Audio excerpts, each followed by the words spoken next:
wọ́n mi sàmà débi sí ìlàáfíà lẹ́wà. Mo kí gbogbo ilé lẹ́ẹ̀kan sí o. Odò agbéwà kò ní gbé ọ̀dàlẹ̀, òun la máa ń sọ. Nàìjíríà ò lè ṣiṣẹ́ iṣẹ́ kan tèmi ní nìyẹn lójoojúmọ́ ayé mi.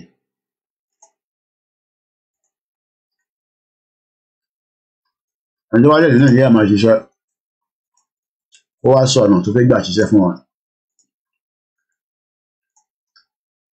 Mo kí gbogbo ẹ̀yin ọmọ Yorùbá, àsàlámù àlékùm. Mo kí gbogbo àwọn mùsùlùmí tó ń bẹ káàkiri gbogbo àgbáyé. Ṣé dáadáa ni a bá gbogbo ara wa níbi tá a fi ń sílẹ̀ lánàá? Èmi àbúrò yín náà ni o, tí gbogbo yín mọ̀ sí Koiki Media. Àwọn kan ní Kokiki Media. Níbi tá a ti ń dára wa lẹ́kọ̀ọ́ lójoojúmọ́. A ti ń sọ fúnra wa pé àwa ìran ọmọ aládé tí Elédùmarè dá sí ayé yìí dáadáa. Ó kúkú dá wa pé àmọ́ ìlú kan tó ń pè ní Nàìjíríà, mo kí bàbá wa Taofik Adéníyì, mo kí bàbá wa káàbọ̀ sórí ètò. Nàìjíríà ló kúkú kó bá gbogbo wa. Láti wà lẹ́yìn òde. Ohun tó Nàìjíríà bá ń ṣiṣẹ́ ni. Kò sẹ́ni reason tó yẹ ká wà ní abroad. Inú Nàìjíríà náà yẹ kí gbogbo wa wà. Onígbà tí Nàìjíríà rẹ̀ ti ṣiṣẹ́ kí a máa ṣiṣẹ́ wà. Ó di gbogbo olúkálukú ń sá. Ó sì máa survive. Survival to the fittest ní ayé. Àwọn ọkàn lè fẹ́ bá survive. Ó wá kù sí wa lọ́wọ́ bá ṣe máa survive, torí pé ẹni tó bá lè survive ló máa gbé ilé ayé yìí. Ẹ mọ̀ páwọn òyìnbó náà ń lé wa léré. Àbọ̀rọ̀ ọmọ yẹn nísìn wọ́n lọ da kọ́fì mi ni. Ìta fi ń jógẹ̀ láàárọ̀ nìyẹn. Àbẹ́ ẹ mọ̀ páwọn òyìnbó náà. Ẹ mọ̀ páwọn òyìnbó náà ń lé wa léré lójoojúmọ́. Àwọn náà bẹ́ẹ̀ káyé wá dà. Òyìnbó bẹ́ẹ̀ káyé wá dà lọ́ fi wá sí inú ìgbèkùn. Àbẹ́ àmọ̀ pé inú ìgbèkùn ni gbogbo wa wà. Àtẹni tó wà lábroad, àtẹni tó wà Nàìjíríà, inú ìgbèkùn ni gbogbo wa wà wàláì.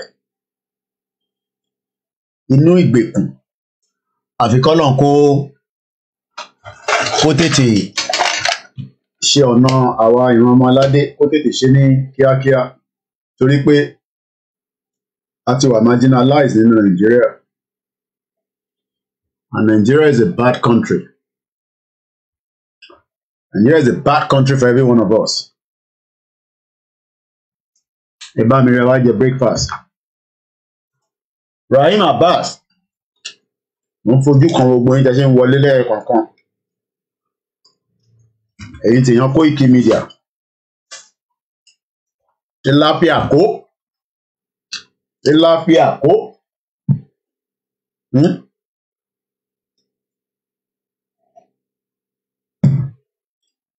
Mo máa kí gbogbo àwọn èèyàn wa.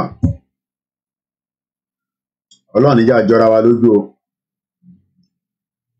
Gbogbo àwọn tó dẹ̀ ń sọ pé wàsá là ń ṣeré là ń ṣe.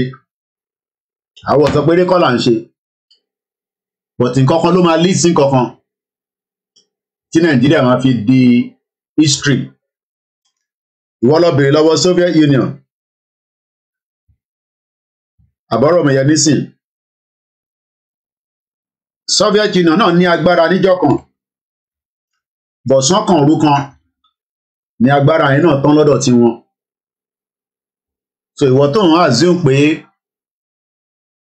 na lie a ní láti bẹ́ẹ̀ argue láti sọ pé kò ń ṣe na lie.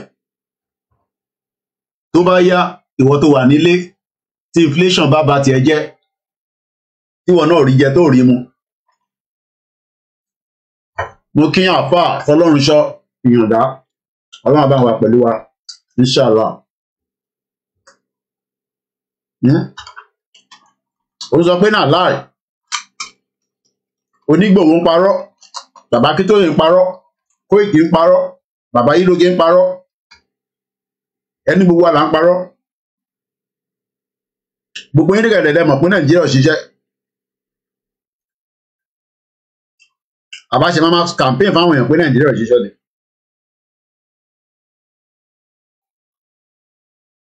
Gbogbo wa la mọ̀ pé Nàìjíríà ò ṣiṣẹ́ náà. Everywhere ní gbogbo abroad nísìn yàtọ̀ sọmọ tó bá lápọ̀ìntmẹ̀nt nìkan ló máa wà nílé. Wọ́n máa kí mọ́mì wa Ramatu ẹ káàbọ̀ sórí ètò mọ́mì. Ẹ máa bá mi rè ẹ kọ̀ tàdí mẹ́yìn ní kẹ́ wá jẹun.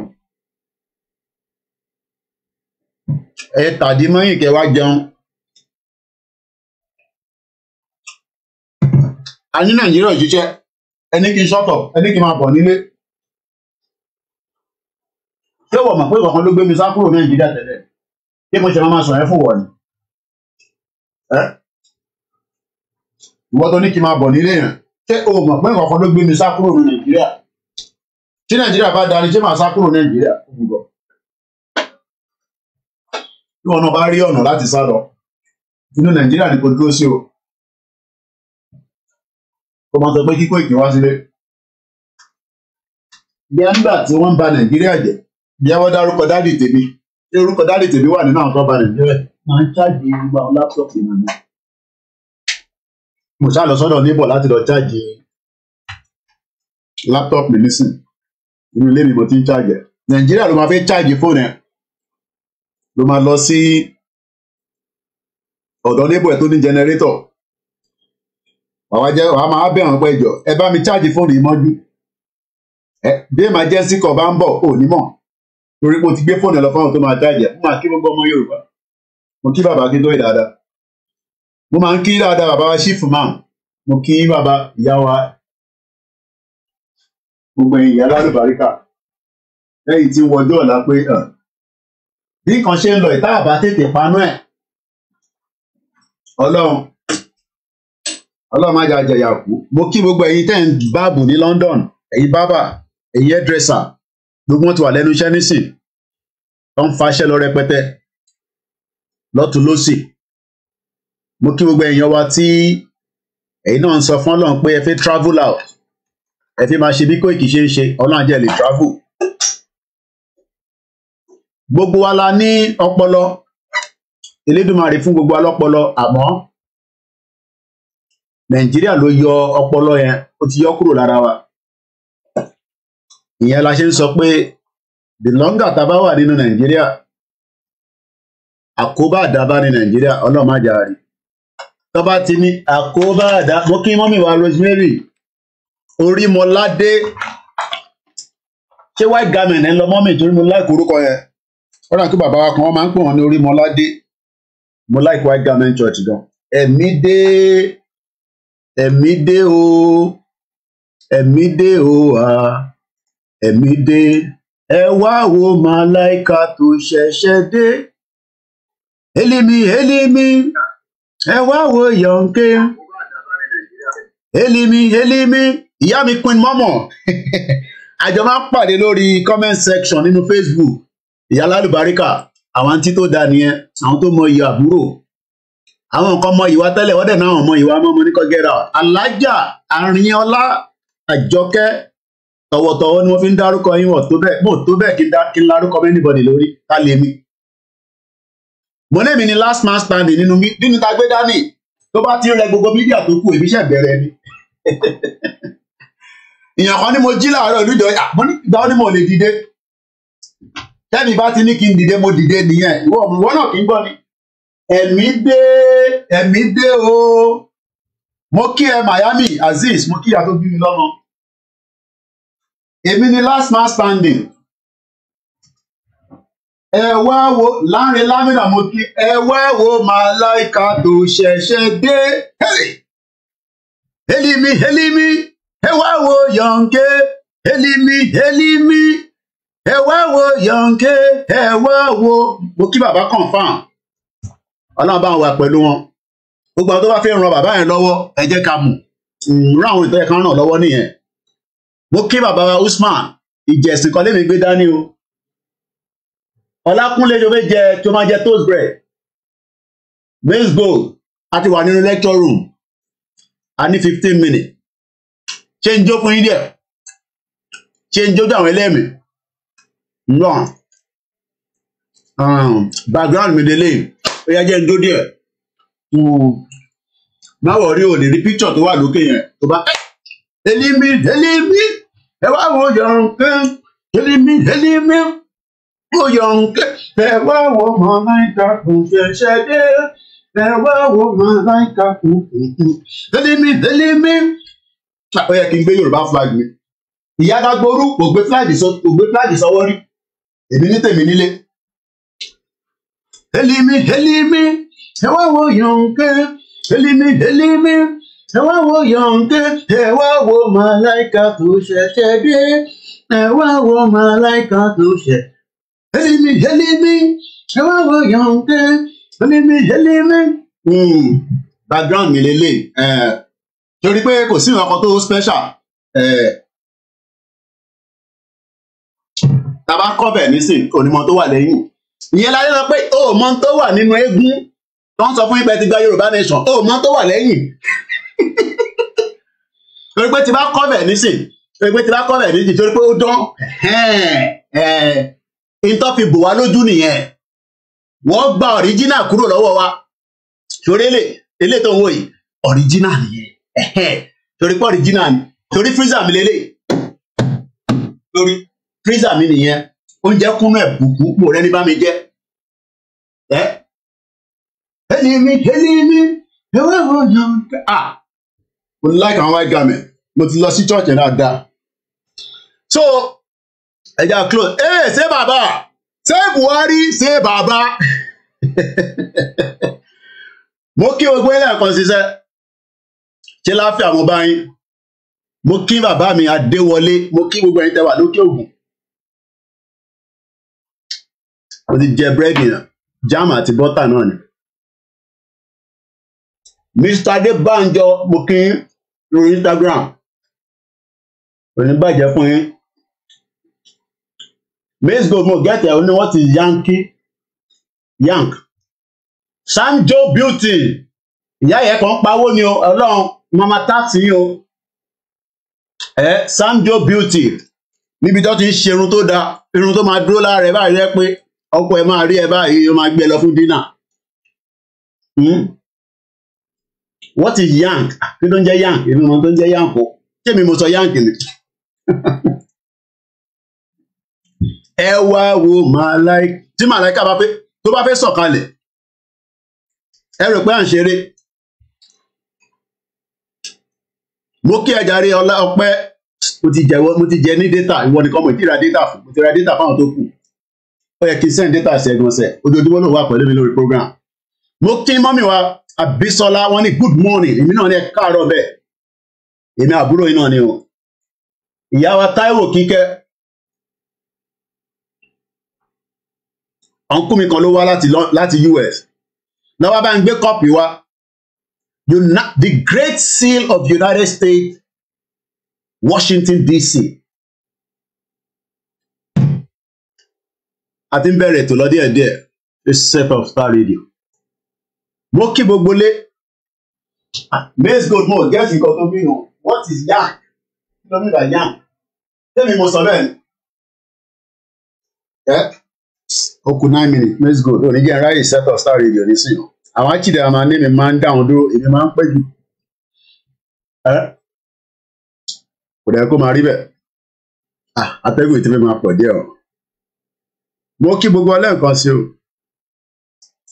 Oòduà gbé wá kò ní gbé ọ̀dàlẹ̀ la máa ń sọ bó bá jẹ́ mi gan ọ̀dàlẹ̀ kò gbọ́dọ̀ gbè mí láyé wàláì.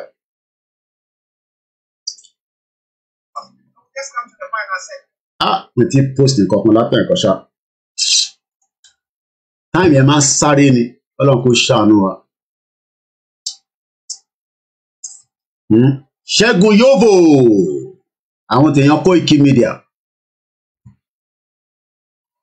Someone is using toothpick. Ṣé bàbá nìyẹn? Kelechukwu Johnson, how you dey, my brother?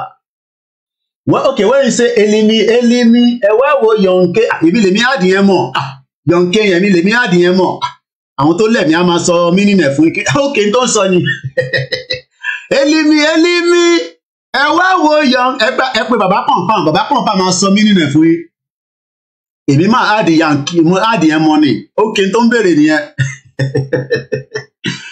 Ibi mo fi yẹn kùn ó rà kí mo rọmọ lúkà náà tó lọ sọ́dọ̀ ìkan náà àwọn èèyàn wa lánàá. Afọkànbalẹ̀ Mr. Gbénga mo kí yín. Òkè Yankee ló ń sọ èmi lèmi áàdì Yankee yẹn mọ̀. Ìrọ̀lẹ́ sọ̀rọ̀. Good morning sir. Ó ní mo gbọ́ ìgbó mo kẹ́yìn GR1 ẹ kú tọ́jú Koiki Media àwọn àpàdé lálẹ́ prayer nídìí èrò púpọ̀ mọ́ àti lọ́kẹ̀ ẹni tó bá fẹ́ ṣe prayer ẹ lọ sọ́dọ̀ àwọn mọ́mí wa Janet Fáṣákì every month ló máa ń ṣe prayer àwọn ní 3-in-1 ìjẹ̀sìn kan la gbé dání. Ó ní mo gbọ́ ìgbó tíṣà good morning sir àṣerọ́lá ń pa fúnra wa. Òyìnbó yẹn lọ fi kó ẹlẹ ayé jẹ. Ààrẹ atópìtàn àwọn orúkọ ńláńlá ọlọ́àbá wà pẹ̀lú yín amúlùdùn ẹ̀yìn á máa múlùdùn bàbá dáadáa bàbá lálùbáríkà àwọn orúkọ gbòógì nìyẹn. Nígbà kan tó bá ní ògùn yọmí olú ẹ máa sá àṣé ògùn yẹn ń tó dání. Àmọ́ nígbà tó òyìnbó ti sọ pé ẹ má máa lo ògùn mọ́sẹ́ kò tọ́ sí kò tọ̀nà súnà. Nígbà tí mo dé London mo rí pé tó bá kúrò ní mọ́ṣáláṣí wá bẹ́ sìgá sẹ́nu àfi bòlà mo ní wọ́n ṣe bẹ́ẹ̀ lọ́dọ̀ tiwa àwọn ní lọ́dọ̀ tí nìyẹn o lọ sáwọn Arab country kò rí bá bọ́yìn bẹ́ sìgá sẹ́nu wọ́n ti gba culture lọ́wọ́. Mo kí mọ́mí wa Grace Olúṣọ̀tàn mo kí grandma Grace JP àwọn Grace pọ̀ lọ́wọ́ mi dáadáa èmi náà ni o. Koiki Media ṣé bàbá ló wà lẹ́yìn mi ẹ̀ ṣé bàbá Ọlọ́run ló mọ irú ẹran nọ́mà tó máa ń jẹ olórí burúkú olòṣì ó bà Nàìjíríà jẹ́ olóòlù Ọlọ́run kan yẹn. Tíṣà good morning sir yeye oge mo kí yín mo kí ẹlẹ́ǹkan sí ọpẹ́ àwọn tí Koiki Media nìyẹn mo máa ra data fún ẹ nísìn ẹ kì í send data sórí fóònù ẹ ojoojúmọ́ ló ń wà mo dẹ̀ tí ì ra data fún ẹ. Bó ṣe ń send owó sí wa náà là ń send ẹ̀ sílé Ọlọ́run kó ṣàánú yẹn. Wọ́n mi wá kan send 10,000 naira kan sí mi bó ṣe ń wọlé náà ló ń jáde ẹ ra 3,000 naira data fún ẹ mo ti rà fáwọn tó kù lánàá Ọlọ́run ní gbàgbé ẹ ìwọ́dẹ ló máa ń wà pẹ̀lú mi lójoojúmọ́ bá lórí program ẹ sáré rà fún ẹ kó lè fi ṣe top up tí mo náà ń bẹ̀rẹ̀ ó máa wọrí fóònù ẹ nísìn bó ṣe ń fún wa lówó yẹn náà là ń send ẹ̀ sílé sáwọn ọmọ wa. Tó bá yẹ pé Nàìjíríà dání unlimited lẹ kí gbogbo yín máa lò ẹlòmíì ò understand ẹ Koiki ló tún bú wèrè èmi lẹlòmíì tún bú èmi tí mo fẹ́ gbà yín là lágbára tẹlẹ́dùmarè yeye oge a máa dúpẹ́ níṣẹ́ wàá ṣeré jàre ààrẹ amúlùdùn ọ̀nà ẹ̀jẹ̀ mo ti follow yín ilé ìtẹ̀tẹ̀ ń kí mi lọ́tún lọ́sẹ̀ yìí ó yẹ kí n follow yín mo ti follow yín báyìí. Màá lọ wo péjì yín nísìn ọpẹ́ check bí a credit ẹ ti wọlé bóyá ọyá tètè bẹ̀rẹ̀ mo ti ń run late báyìí. Ó ní mo gbọ́ yìnbó àṣọyìnbó yẹn ló fi kó wa lómi ọbẹ̀ jẹ́ òyìnbó ló fi sọ́ọ̀kì gbogbo. Federal government reject bill to out doctor migration àwọn olùsì doctor tó fẹ́ sá lọ kúrò Nàìjíríà wọ́n fẹ́ máa sọ fún pé kó máa sá lọ ẹ̀rí pé Nàìjíríà ò gbádùn. Ọlọ́run bá wà pẹ̀lú yín bàbá wa mú lòdùn. Òkè ọpẹ́ 3,000 naira ti wọ MTN lórí fóònù ẹ̀ tó lè fi ṣe credit. Mo dúpẹ́ lọ́wọ́ gbogbo ẹ̀ tẹ́ ṣe ń tọ́jú Koiki Media. Ṣeun Kuti wọn náà ti spend the second night. Wọ́n má wọrí. Ṣeun Kuti wọ́n ṣáà máa wòran. Ìjà tó ń jà kò yẹ ní kankan ni wọ́n ló gba etí ọlọ́pàá. Wọ́n ní kò gbọ́dọ̀ gba etí ọlọ́pàá. Àní ṣé kẹ́yìn mọ̀ pé 1999 constitution tó ń lò fún yín láti jọ ẹ̀ ló ń ba ayé jẹ́. Ademi mo kí ẹ, Abdullahi Isiu mo kí yín, tí n bá pronounce orúkọ yẹn dáadáa ẹ má bínú. Mo kí gbogbo Nollywood stars mourn as Murphy Afolabi is buried, kọ́lọ̀ foríjì. Gbogbo àṣìṣe ẹ̀ kọ́lọ̀ bá wa parẹ́. Kidnapper attempting to shoot victims and kill gangs. The Kano State Command has arrested 3 suspected kidnappers. Idris Abdullahi, kò ń ṣe orúkọ Yorùbá. Tuka Yusuf, kò ń ṣe orúkọ Yorùbá. Ilasu Aminu, kò ń ṣe orúkọ Yorùbá. For attempting to kidnap his son in Yarumawa village. Mo sọ láàárọ̀ mo ní mọ tó ń pè ní immigration. Àwọn èèyàn kan wọlé wọ́n jáde nínú Nàìjíríà ni. No record at all. Ẹ ṣe gan.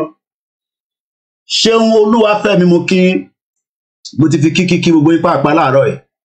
Mo kí gbogbo ọba ilẹ̀ Yorùbá pátá láì yọ kankan sílẹ̀ láti bàbá wa Ọ̀jájádé second. Mo ṣí fìlà forí adé àwọn ọba ilẹ̀ Yorùbá nìyẹn. Mo kí Àwùjalẹ̀ tìjẹ̀bú Òde. Mo lọ bẹ́ẹ̀ mo kí Aláké ọ̀fẹ́ gbálà. Mo kí ìyàwó mi ó ti wọlé. Tí bá ti go live ó gbọ́dọ̀ wà pẹ̀lú mi. Bó wà lẹ́nu iṣẹ́ gan á gbé sétí. Death penalty 883 execution held in 2022 says Amnesty International. Kí la ti fi sọ̀rọ̀ lé láàárọ̀ yìí nísìn.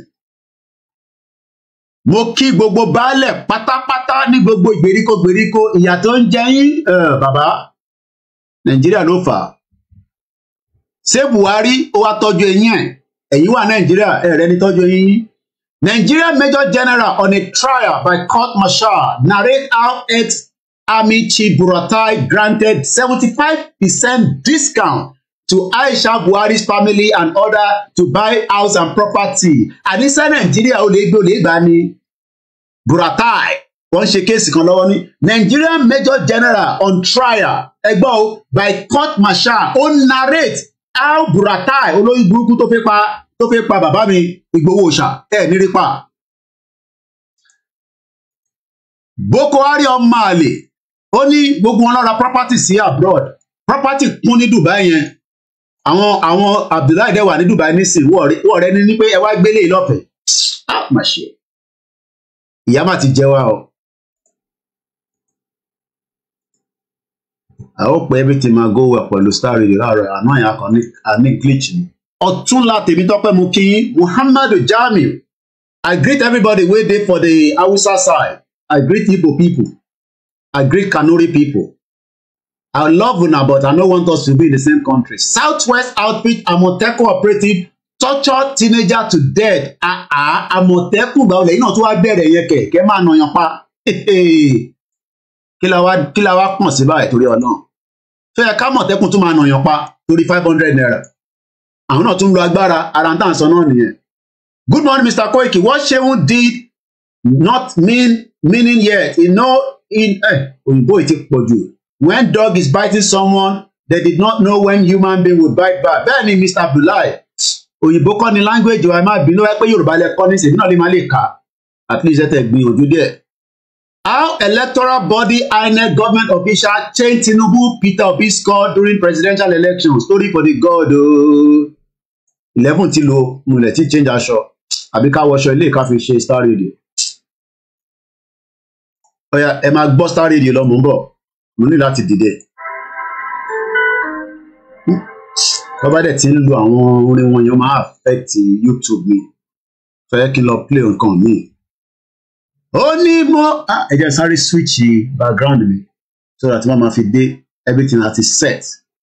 Mo kí ẹ̀yin tẹ́ wà lórí mixlr mo gbàgbé yín. Àwọn èèyàn máa pè kí ni ó máa ranjú wọn lórí screen bá ó máa pé one man job là ń ṣe ni.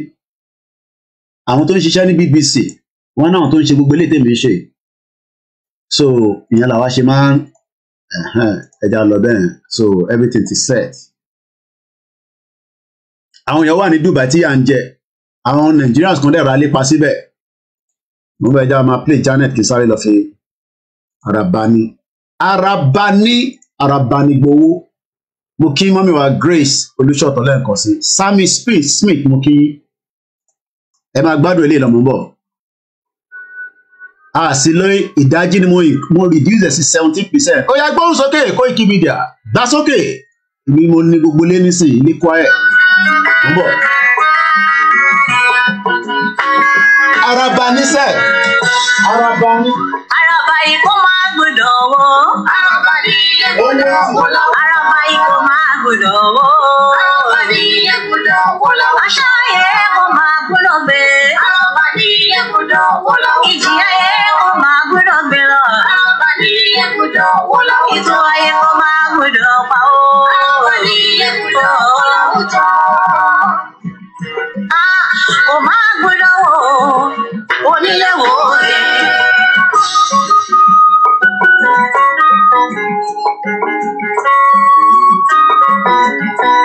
Ọlọ́mọ ayé o, ẹ̀sùn mọ́ bí.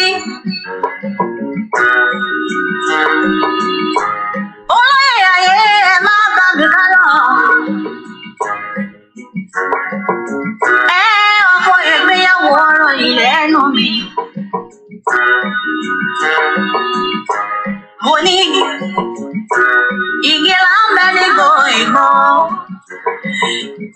Ìgbò ìmá bí mo lọ. Araba yìí wá gbìyànjú kò dọ́mọ kó wà láyé lọ. Igi láyọ̀ wà lóhun tó máa fi ṣàràbà lórí. Oníwíwọ́ ní káràbà ìlọ́wọ́ láwùjọ igi. Onílé wò é. Kò máa gbọ́dọ̀ wò. Araba ní gbọ́dọ̀ wò láwùjọ. ṣùgbọ́n ìbáwọ̀ sáwọn lọ́dún ẹ̀yìn bá ṣe ń pa wá. Kábíyèsí Elédùmarè. Ṣọ́wọ́ sùn ọ̀wọ́ máa nílé wọ́n ṣe bẹ́ẹ̀ kò jáwọ́ ni. Àwọn àgbààgbà ikọ̀ wọn kò tíra mú. Odò sì wá kó wà láyé rẹ̀ lọ. Sunday. Ó máa ṣe òre. Kò máa gbọ́dọ̀ wò. Araba ní ilé gbọ́dọ̀ wò láwùjọ. Ó yá ẹja máa switch díẹ̀díẹ̀ ẹja wà lórí ibi báyìí mo ní láti switch ní sí side báyìí mo gbọ́dọ̀ gbé yín wá báyìí torí pé a ti ń lọ sínú studio. Èrò bá mi tó máa dé yẹn mọ́. Èmi kí ọmọ ìyọ̀ ilẹ̀ akíkanjú ọ̀gbọ́n. Akíkanjú èèyàn ni wàhálà ẹ̀. Èrò bá mi kọ́ mọ́ wọn ní ìgbọ́ ọmọ rẹ̀. Akíkanjú èèyàn ni Gbowó. Iná màrógún màmá ti ní. Ó náà fẹ́wọ́ federal government ó ní ẹ kíkó owó yín sí nǹkan tó kó fún yín ṣe. Sunday. Ẹyẹ tó máa ṣe bá kí yẹn ò sí ní gbọmọ. Kábíyèsí Elédùmarè ó ṣà. Òrìṣà tó ṣe bọ́pọ̀ màdé mọ́ ni. Kábíyèsí ẹ. Ṣebí yẹn ò ọmọ làgbẹ̀dẹ. Ìgbòho ṣà. Ẹ bá lè jẹ́ ẹ̀bọ̀n náà jẹ́. Adéyẹmí ọmọ sọ kọ̀ọ̀kan láìda. Ó tún nínú going back náà níṣẹ́. Kábíyèsí Elédùmarè. Kìkì orí tó máa kọ́ ni wípé. Ó nínú going back. Yorùbá nation yìí ló going back. Ta ló lè ṣe tó ṣe? Ẹ dàbí lẹ́sọ̀ ọ̀rọ̀ ẹ̀. Ẹ fẹ́ pa ọ́ ní sẹ́ no going back. Ó máa gbọ́dọ̀ onílé wò ẹ́. Ó yá ẹja fìyẹn sílẹ̀. À ń padà bọ̀ lọ́dọ̀ yín sísá mi. Ẹja fìyẹn sílẹ̀. Ẹja wa Star Radio lọ báyìí. Òun dà. Ẹja padà sí Star Radio. Ẹja padà sí Star Radio. Kí ló ti kìíní tó ń dákì báyìí? Owó ti adjust kìíní kò gbé kọ́lọ̀ mi jáde rárá. I don't know what's going on with this laptop. Kò tẹ̀ fún mi ní. Ó kàn sọ the black ní ṣá. I don't know what's going on. Ní láti ra external camera tí wọ́n máa fi lo laptop yìí.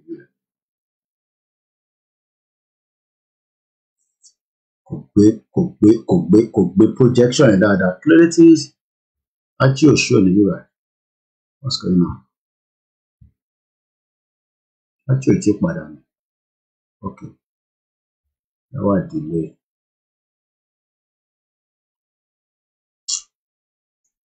Ẹja àpò studio. Ọmọ tó ṣẹlẹ̀ again, close the lid, too many stuff is open. Close this for now.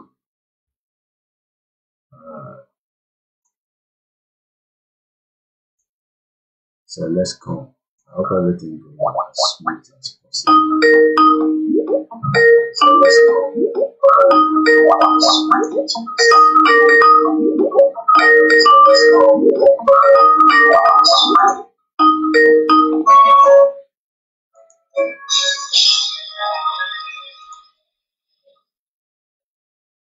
You come to Star Radio.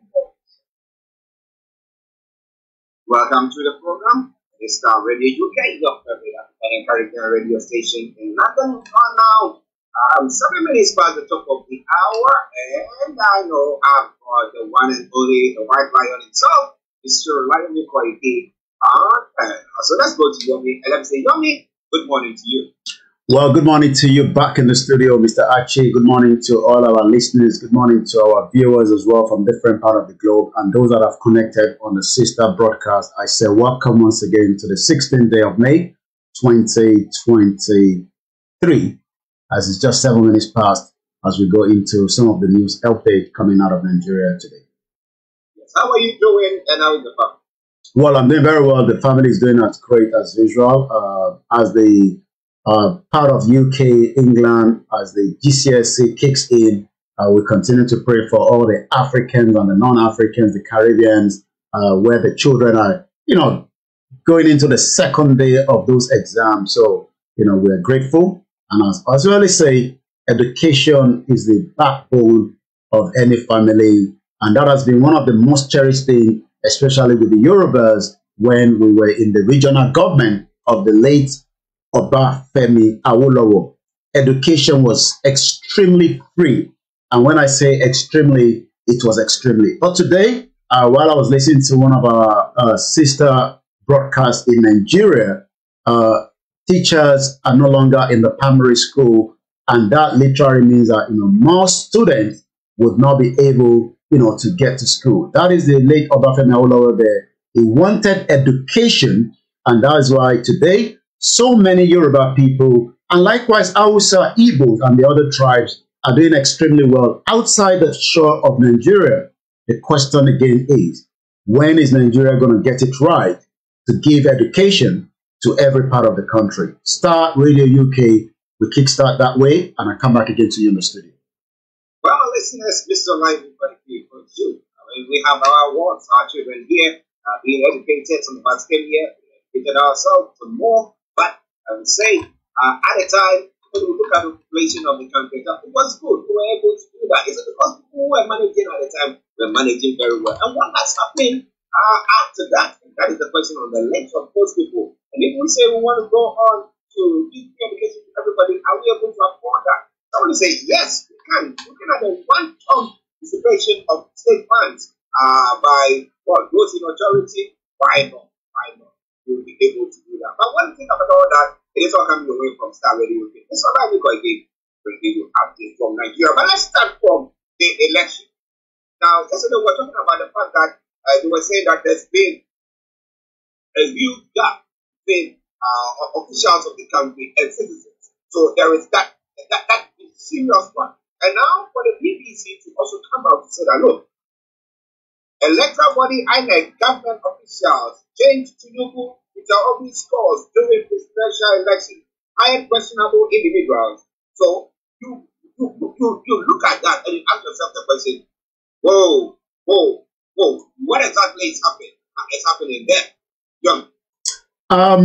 These elections that have just been concluded, if only we can get to that stage, like what is happening in Turkey. I mean, let's give Turkey as an example. There will be a rerun of the election in Turkey. And the reason for that is, they couldn't come up with the final score. But the difference in Nigeria is that, election has been held since 1999. And you would expect that the government would have, performed much better by making sure that, when election comes up, we can determine who become the president, the governors, the senators, the House of Reps, without too many hiccups. Nigeria is not different from any other countries around the world. The only difference is that Nigerians expect better. And that is why, we're going to be talking about that. The US is now also saying that they've now put up the list, even though the list is not out in the public domain, of those that will be given what they call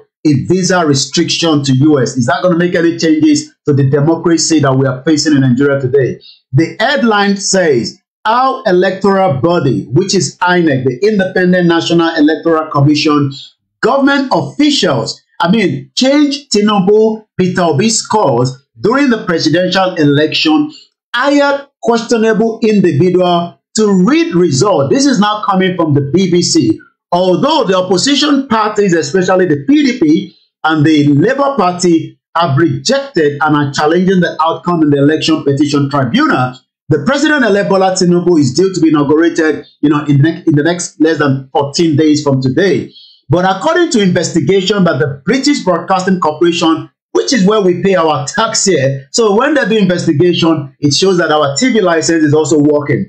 On February 25th, the Nigerian presidential election has now found evidence suggesting a lot of the result may have been manipulated. Nobody have come out to defend that yet from the both political party, but we know that even the Labour Party that is crying who was also having result being manipulated in some part of the state, and that goes with PDP. But as usual, they are challenging Tinubu, saying that that result is not as expected. And if I want to just remind us, some of what we saw from Professor, I mean, even our children would not be doing such when they are doing their writings. These are some of what the professor were changing during the election. And if you look at what you're seeing in front of you, the question is, how authentic can you put this out to the international community and say, this is the score result written in the sheet of paper? Why did we have too many dark areas? It shows that something magical was going on there.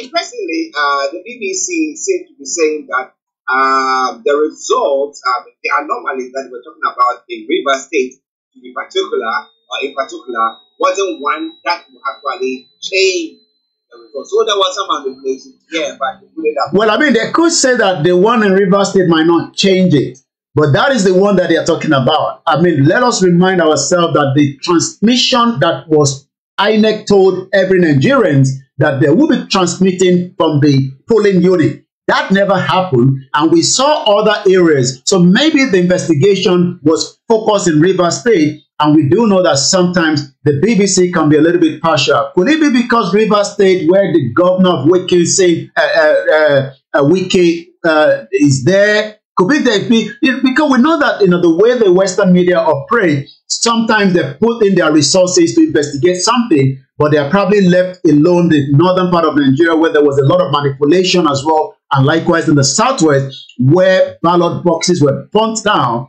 because they were supporting Peter Obi, and that says that the Yorubas in the southwest, especially in Lagos State, said no, we will not tolerate that. And that is something that has a lot of evidence that could have made a bit of difference, even if they are thinking that Rivers State would not have changed anything.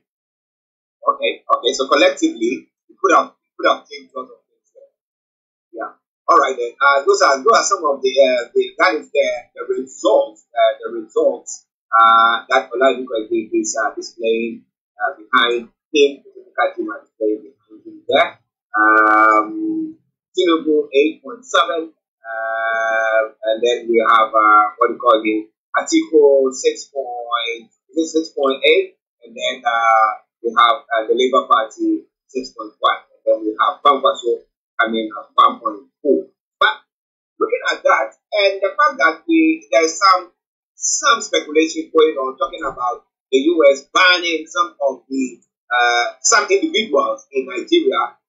Talking about the chairman of the INEC and some individuals. How true is that?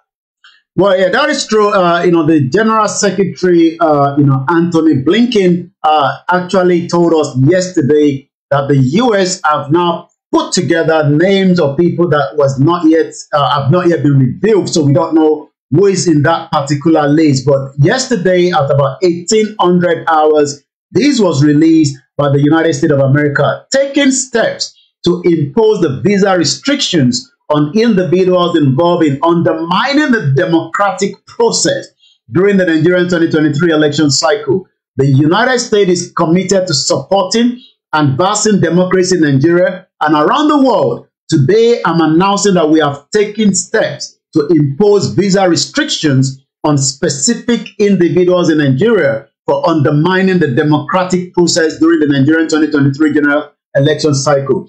A lot of Nigerians wanted to know who are these individuals, but that is not something that the U.S. is ready to tell us, in terms of those names, because, from what they've revealed, No name is underneath. The decision to take steps to impose the visa restriction reflect the continued commitment of the United States to support Nigeria's aspiration to strengthen democracy. And I think a lot of Nigerians that are the indigenous are probably just brushing that aside, saying that, we are not Nigerians, this democracy that you're talking about, I've never worked. And we do have from a video that I might probably use tomorrow, where during the hearings in the Senate in America, America trained some of those that eventually performed coup, especially in Guinea. General Dumbu was trained by the U.S. Eventually, after 2 weeks, he overthrown the government. And the question is, how many government have the U.S. military supported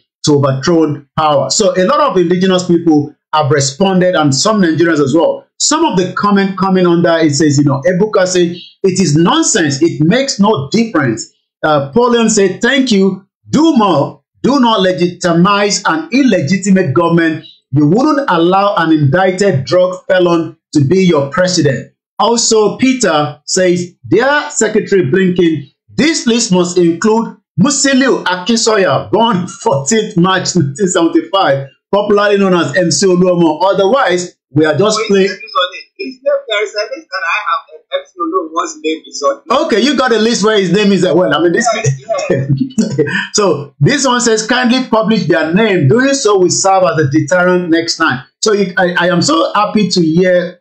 Now, this is coming from somebody else who says, I am so happy, to hear that you have taken this step. Citizens of Nigeria will appreciate it if the list is made public. Okay, so the list, so let me just mention a few of the names that I've got. Maybe I don't know how good that is, but that is the list that I've been sent. He said that Mahmoud Yakubu, that's the chairman, Mahmoud Yakubu, the governor of Rivers State, Nyesom Wike, that's Mahmoud Yakubu, the island chairman, Nyesom Wike, and former minister of Administration, Fani Kayode, and then Ayodele Fayose, and the chairperson of the Lagos Parks and Garages Management Committee, that is MC Oluomo. They were, and then so a few of them. But how true is that? Well, I won't buy into those names, because we do know that Nigerians are very quick when it comes to putting things together. Remember that the names. When Simon Ekpa was called into question in Finland, Nigerians actually adopted the Finland logo and then put that information out, but the Finland actually quickly came out to debunk that. So we hope the US will be coming out to either verify or debunk these names that are circulating. But as we know, under the US Twitter official handle, there is no name underneath, and that means we will not buy into the names that you've just mentioned. But definitely a lot of Nigerians believe some names should be out there, but the US under Secretary Anthony Blinken have not revealed anybody's name so far. Okay, listeners, maybe you have the list from what we have. Let me say this, while I was in secondary school, during my, West African Examination Council, which is also, Ghanaian does the same thing. Yeah. As you are going into the, into the exam hall, there's already the expo outside. And then sometimes by the time you're sitting down, the expo has turned to another expo. So you end up having 3 different expo, and if you're not careful and have not prepared well and you lie on this expo, by the time you sit on the table, you will now realize that the real original one is in the exam hall. It's true. Back in Ghana, Apple. They got Apple, and then some people are going to go and study. They just continue and they go, it's not there, and then they go just to prove there. But listen, start reading. As it says, good morning, brothers, and good morning to you, Mr. Auntie, and the rest of the Star Radio team. Good morning to you, Auntie. Hope you are doing very, very well. Now, let's go to this story. It's quite troubling. Nigeria Major General on trial by a court martial has narrated how ex-army chief Buratai, who is now the ambassador in Benin Republic. Benin Republic, okay, granted 75% discount to Aisha Buhari's family and other VIPs to buy houses from army property firms. What justification and how true is that? Look, Well, Nigeria is full of, you know, every day you wake up in Nigeria, and you know, sometimes you look at the news and you want to either.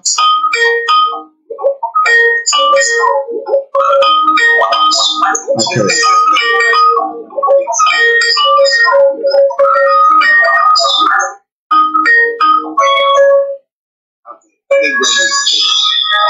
I'm focusing on various platforms, so that Yeah. I think we've been able to adjust that. When we talk about corruption in Nigeria, you know, corruption, you know, goes a very long way to destroy an average Nigerian, because, you know, the money that is meant to be used for, you know, for things up to the medical, the healthcare, end up, you know, not used, you know, properly, and that is not going to make a country, you know, to be up there when it comes to some of what we've been talking about, you know, for some time now. This particular story is not going to be the end in Nigeria. It's just going to be as many that we've talked about in the past. Remember that, you know, Aisha Buhari, you know, Najatu told us that the younger brother, you know, is the managing director of that on the Mint, which is where the Nigerian currency is printed. But this particular, you know, headline that you've talked about says the Nigerian Major General on trial by the court martial. Who is those behind it? According to the report yesterday, that the Nigerian army are preventing journalists from covering the trial of the Major General Muhammad by the court martial, despite claiming that it was an open trial. So right there, it shows that the military is trying to cover the tracks, you know, to protect some individuals' dignity, or VIPs, or those that have been, you know, accused of allegation against, you know, money that should have been used judiciary properly for the Nigerians and so on. As compared to what we saw here during the case of Ike Ikerimadu, we could see that the process went quickly, you know, and you know, Ike Ikerimadu was found guilty and he has to start, you know, the term in the prison. But the ongoing trial of the Major General Muhammadu by the court martial in the Federal Capital Territory in Abuja seems to be something that the military do not want the media to cover that as well. But for you know, going on in Abuja, but for fraud and money laundering has now opened a fresh can of worms, as the senior military officer is narrating how a former chief of army staff, General Buratai, you know, that is currently the ambassador to Nigeria representing Benin Republic, seems to be in question about some of what happened in terms of ridiculous 75% discount. What was this money for? He actually allowed the sales of houses by the Nigerian Army Properties Limited to politicians and very important personalities at a ridiculous 75% discount. Muhammad is a former ally of Buratai, who spent 5 years and 5 months in office, was the group managing director of this particular NAPL, known as the National Nigerian Army Properties Limited. Is this saying something out of the context of somebody that has, you know, fallout with the, you know, with the former military chief of army staff, or is he saying something that needs to be verified? But it seems that that is now going on, as he has revealed this during the cross-examination, that the allocation of houses to civilians by NAPL followed directive from Buratai. Like I always say, Nigeria is just full of too much deceit. And also, as a lot of people think that things is going to change. Also, just going back to another headline, Buhari regime promised to restore livelihood of poor and vulnerable Nigerians. Buhari is going in the next almost less than 14 days, but the president, you know, has restated his commitment to restore the livelihood of the poor and the vulnerable Nigerians, and likewise obtain what we call food security. There's another headline: $1 trillion bribes paid, $2.6 trillion stolen in Nigeria and other nations, according to the Commonwealth. While we tend to think of corruption in a purely monetary terms, the truth is that it costs us the quality of our life. No country or region or community is humane. curbing $1 trillion cost of corruption more important than ever, the Commonwealth General Secretary is saying. So you can tell that the 8 years of the President Muhammadu Buhari has been shielded with corruption that is now coming out as his tenure is coming to end in the next 14 days. What is going to happen? Well, it's so promising. What do you think about all that? Omukulaji, good morning to you. He says that Nigeria is at the verge of breakup. One nation is the only solution. We can't do that. But there's a statement that some issue that is going on there that we're going to be looking at. But what do you think about all the stories that we're talking about? 11:27 the time. It's online. We're talking about London studios. I'm actually here in the South studios. Now, Yomi, we're talking about as Omukulaji has posted there, talking about Yoruba nation. Now, we few times before, I think 2 years ago, thereabout, we were talking about Amotekun and then how we thought that it was a good set that will be able to protect the Southwest. However, there is a story that is talking about Amotekun operatives who have tortured a teenager to death over 500 naira in Ondo State. I bet you the locals will be so upset about this. Well, Amotekun was set up, to curb, the insurgency, coming into the southwest side of Nigeria, from Kwara State up to Lagos State. We know that Lagos State, refused to be participator of that particular Amotekun. Reason known to them, but we do know that, Oyo State was the backbone of Amotekun, and likewise Ondo State, where the governor Akeredolu was really pushing towards, making sure that its citizens, can live, in a peaceful way. But it's also sad that the news coming out from, Amotekun operatives killed an individual for the 500 naira is not something new to some of us, but it's just that, to those that are our listeners from different parts of the globe, 500 naira, for those that I probably don't understand, as at yesterday, while I was sending a little bit of money back home, to support some of our, media colleagues that are operating on the ground, it cost 935 naira for a pound. So if you divide that, you're probably talking about 50p. So a life was taken away because of 50p. And this, again, we hope, the state governor, will do everything possibly best, to look into this so that we can still have that authenticity and the originality of that Amotekun, not fighting the people, but fighting, the corrupt, terrorism that is not allowing individuals to get into their farms.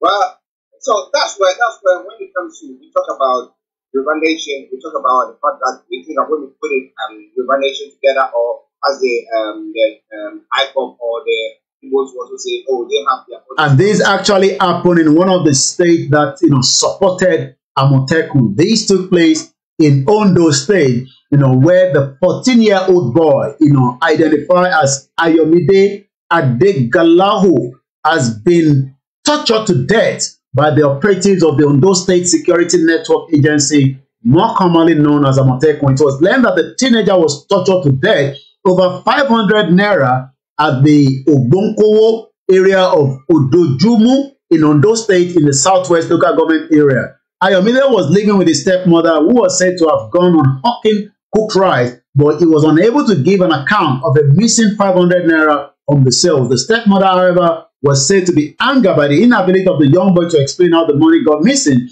They decided to punish him to unravel the truth. According to the story, several punishments from the stepmother, the boy was then handed over to the operatives of the Amotekun, who then eventually tortured him. We know that in Nigeria, there's a lot of torture, and it's not allowed here in UK. We've seen a lot of Africans that have been, where they have to pay the social services, for beating their children. It's not really allowed here, even though some of us that have come into the country, I'm talking about the second generation or the third generation, have been battered in Nigeria. But the generation here, the fourth generation, if there's a slight inch of whatever on their body and they get to school, they will be questioned And that question can lead to the social service. From the social service, the child can be removed. And I remember, the Arenge situation where the young girl was eventually, killed, in that process. That changed the social service,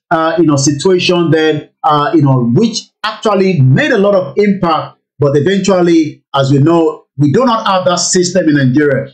And I remember that some of us have traveled to help put in such policy. I'm not talking about from my own end. I'm talking about so many Nigerians that have traveled from different parts of the world. My younger sister returned back to Nigeria in 2010, to set up something that would have supported, those kind of policy in Lagos State. After frustration, she returned back to UK after 2 years, and down the line, somebody have just been killed. Well, not somebody, a minor, because that's a minor if you want to look at it in UK, because 14 years is still a minor. And eventually, this young minor have lost his life because of 50p in Ondo State today. Wow, very sad one. And I hope that the authorities see to break the system of such evil ones. Bad nuts. I'm not saying that everybody in America or America itself is bad. No. But there are bad nuts everywhere. That's where we pray our leaders break them off that. Okay, Pastor Mo says we continue to appreciate you, gentlemen. May our eyes not see evil in our lives. Nigeria is a place of evil. May the Lord shred Nigeria. Oh my God. Yeah, that was Victoria Kimberlin that I was trying to remember. Yeah, the council condemned over the death of Baby P and Victoria Kimberlin and really apologized, and they launched a serious case review after the 10-week-old girl was killed by the mother days after social workers allowed her to return home. And if only we have this kind of system in Nigeria, so many lives will be saved today. There was another one over the weekend where, this young boy was beaten. Eventually those, couples were picked up. And we've seen some that died in the process. Yeah. But I don't know whether our system will be able to see to that. Because people who have been abused, house help the way they treat them. I think even here, dogs will not be treated that way. But that's how they treat them. And it's a very sad one. But someone says, poor boy, pain is everywhere in Nigeria. The crying emoji, Heavenly Father, please set your people free. Remember your word in Galatians chapter 5, verse 1. Okay? Thank you very much, Pastor Mo. Listeners, star in the UK, update from Nigeria, with Mr. Online for here. Let me say good morning to Mr. Malik Ramani Mahama. Yes, it's so good to be an MP or an ambassador, Ghanaian ambassador to the UK. That will be very good. Guys, what do you think? All right then. Okay, we'll come back to Yomi for the rest of the story that's beginning around. Come back to you, Yomi.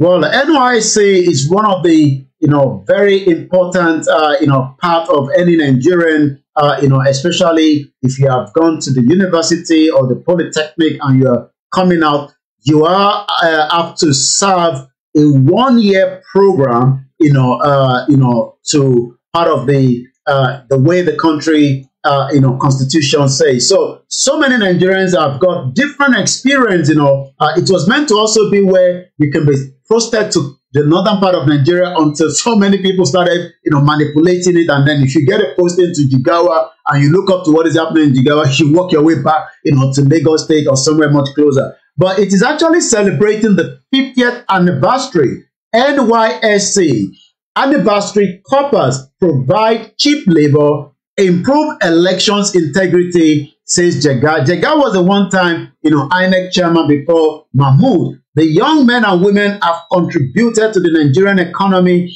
are providing the cheap labor and the national service. Ataru Jega, the former chairman of the Independent National Electoral Commission, INEC, says the National Youth Service Corps, known as the NYSC, is one of the best schemes introduced by the military and should be sustained. The question is, we've seen them also as this NYSC manipulating results for the politicians, and also, some of them, during this election that just passed, were also handed with a lot of money that eventually turned things around. But Mr. Jagad also says that they've done a lot in the last 5 decades, and like I said, most of their posting to different schools around Nigeria have had impact, and they've also had negativity as well. But we talk about the good aspect of it. So let's take more from some of the headlines that we have. Like we said earlier, $1 trillion bribes was paid, 2.6 trillion stolen in Nigeria. That is about almost $3.6 trillion. I mean, we're not talking about naira now. This is the amount, according to the Commonwealth, that have left the offshore of Nigeria. The current global pressure on the resources means curbing the $1 trillion cost of corruption is more important than ever. This is coming from the Commonwealth Secretary General, the Lieutenant Honorable Patricia Scotland Casey, as said. He was speaking from Churchley today. The Secretary General called for swift and decisive action to curb the illicit flow of money out of the Commonwealth countries to build confidence that our institution and the system in the Commonwealth are corruption-free. How do we do that when we continue to hear, so much corruption that is still going on in Nigeria? The federal government at 37 minutes past 11 a.m. at exactly 16th day of May 2023, the federal government have now rejected the bill to halt doctors' migration. Imagine if I am a doctor and I have decided to leave Nigeria for a reason known to me, and there's a constitution or there's a law that says I can't. The federal government yesterday described as unworkable a bill currently being considered. Imagine this is what the National Assembly is thinking of, stopping Nigerians that want to make their way out of the country when the President Muhammadu Buhari is here in London receiving medical treatment, under his tooth.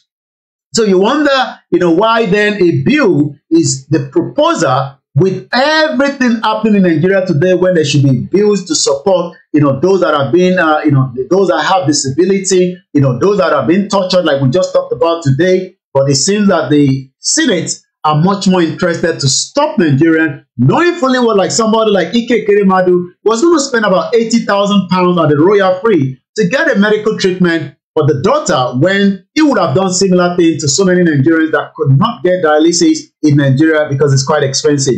The Minister of Labour and Employment, the Senator Chris Ngige, revealed this while fielding questions from journalists after the extraordinary Federal Executive Council meeting that was presided over by the Vice President in the State House. So we're going to go straight and take one more, and then we go straight. Kidnapper attempting to shoot victims and kill gangs. We've talked about those coming into the country do not have proper record. Those that comes into Nigeria are coming through all the open and the porous border, as we know today. According to the story, the Kano State Police Command has arrested 3 suspected kidnappers: Idris Abdullahi, Tuka Yusuf, Iyasu Aminu, for attempting to kidnap a man and his son in Yarimawa Village, Tofa local government area of the state. The State Commissioner of Police, Muhammadu Hussain Gume, who spoke to journalists today, said the kidnappers stormed the home of one Nasiru Yaya in an attempt. And this is what is happening. They storm into that area, picked up whoever they want to pick, and ransom get paid. And before you know, they are buying enough weapons. They're also using that, to terrorize Nigerians. So kudos to those that have been able to stop this kind of situation. And we hope more of this can be done to save as many lives as possible. So as we are getting ready to go to the social media, Shehu Kuti, the son of Pela Anikulapo Kuti, is spending the second night at the custody of the police, where the planned arrangement for him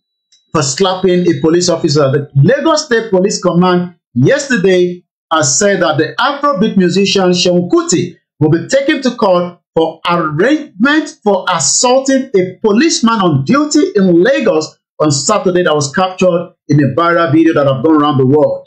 The police public relation officer Benjamin Odoye, who turned himself on Monday, I'm talking about Shehu, was handcuffed, detained, and will spend the night in the custody. So Shehu Kuti is still in the custody. It will be arranged, but he also have his legal team saying that he has enough evidence that the officer that he actually slapped was a threat to his family in that particular vehicle. So we'll have to wait and see how that is all going to happen. As we were saying yesterday, finally it seems that cooking can sometimes bring joy, depending on what part of the world you are. So the young woman that was making this new world record, Hilda, marathon cooking has smashed world record, grabs global attention. not a stranger to cooking competition. She was one time a Nigerian jollof queen. Hilda Effiong-Basi smashed the Guinness World Record for the longest marathon cooking by an individual 2 years after emerging as the winner of the 2021 regional cooking competition, Jollof Face Off. Deborah wrote, at exactly 4 p.m. On the May 2023, as the clock tick-tock, Basi turned on the kitchen cooker and the timer began to count, indicating the beginning of an attempt to make history. And exactly just yesterday, she was able to do around 87 hours 45 minutes, beating the previous record to the now what we call the Guinness Book of Record. And I've seen the presentation of that certificate to her in Nigeria, where we see if we can bring that onto the screen in just about a few minutes. As we go into the social media where Nigerians bat it up there, that is the only platform where Nigerians debate, discuss, argue, and sometimes it could be tense, sometimes it could be mild, depending on the conversation on the table. But it seems as Hilda is coming out of the marathon, the reality continues to dawn again on Nigeria, because it seems that whenever something is going on in Nigeria, something comes in and then it kind of changed the tempo a little bit. So as you can see there, that is her with the beautiful smile, with that certificate presented to her, and we wish her all the best from Star Radio UK. So we go back now and look at some of what is trending as of today. Definitely, it seems it's cause killed, properties worth millions of naira destroyed as again suspected terrorists attack community in Alogom Magun local government area of Plateau State. And I could see a lot of women and children running out of that particular community. These are the threats to human lives, and we hope the security in Nigeria will do more to protect, especially the women and the children.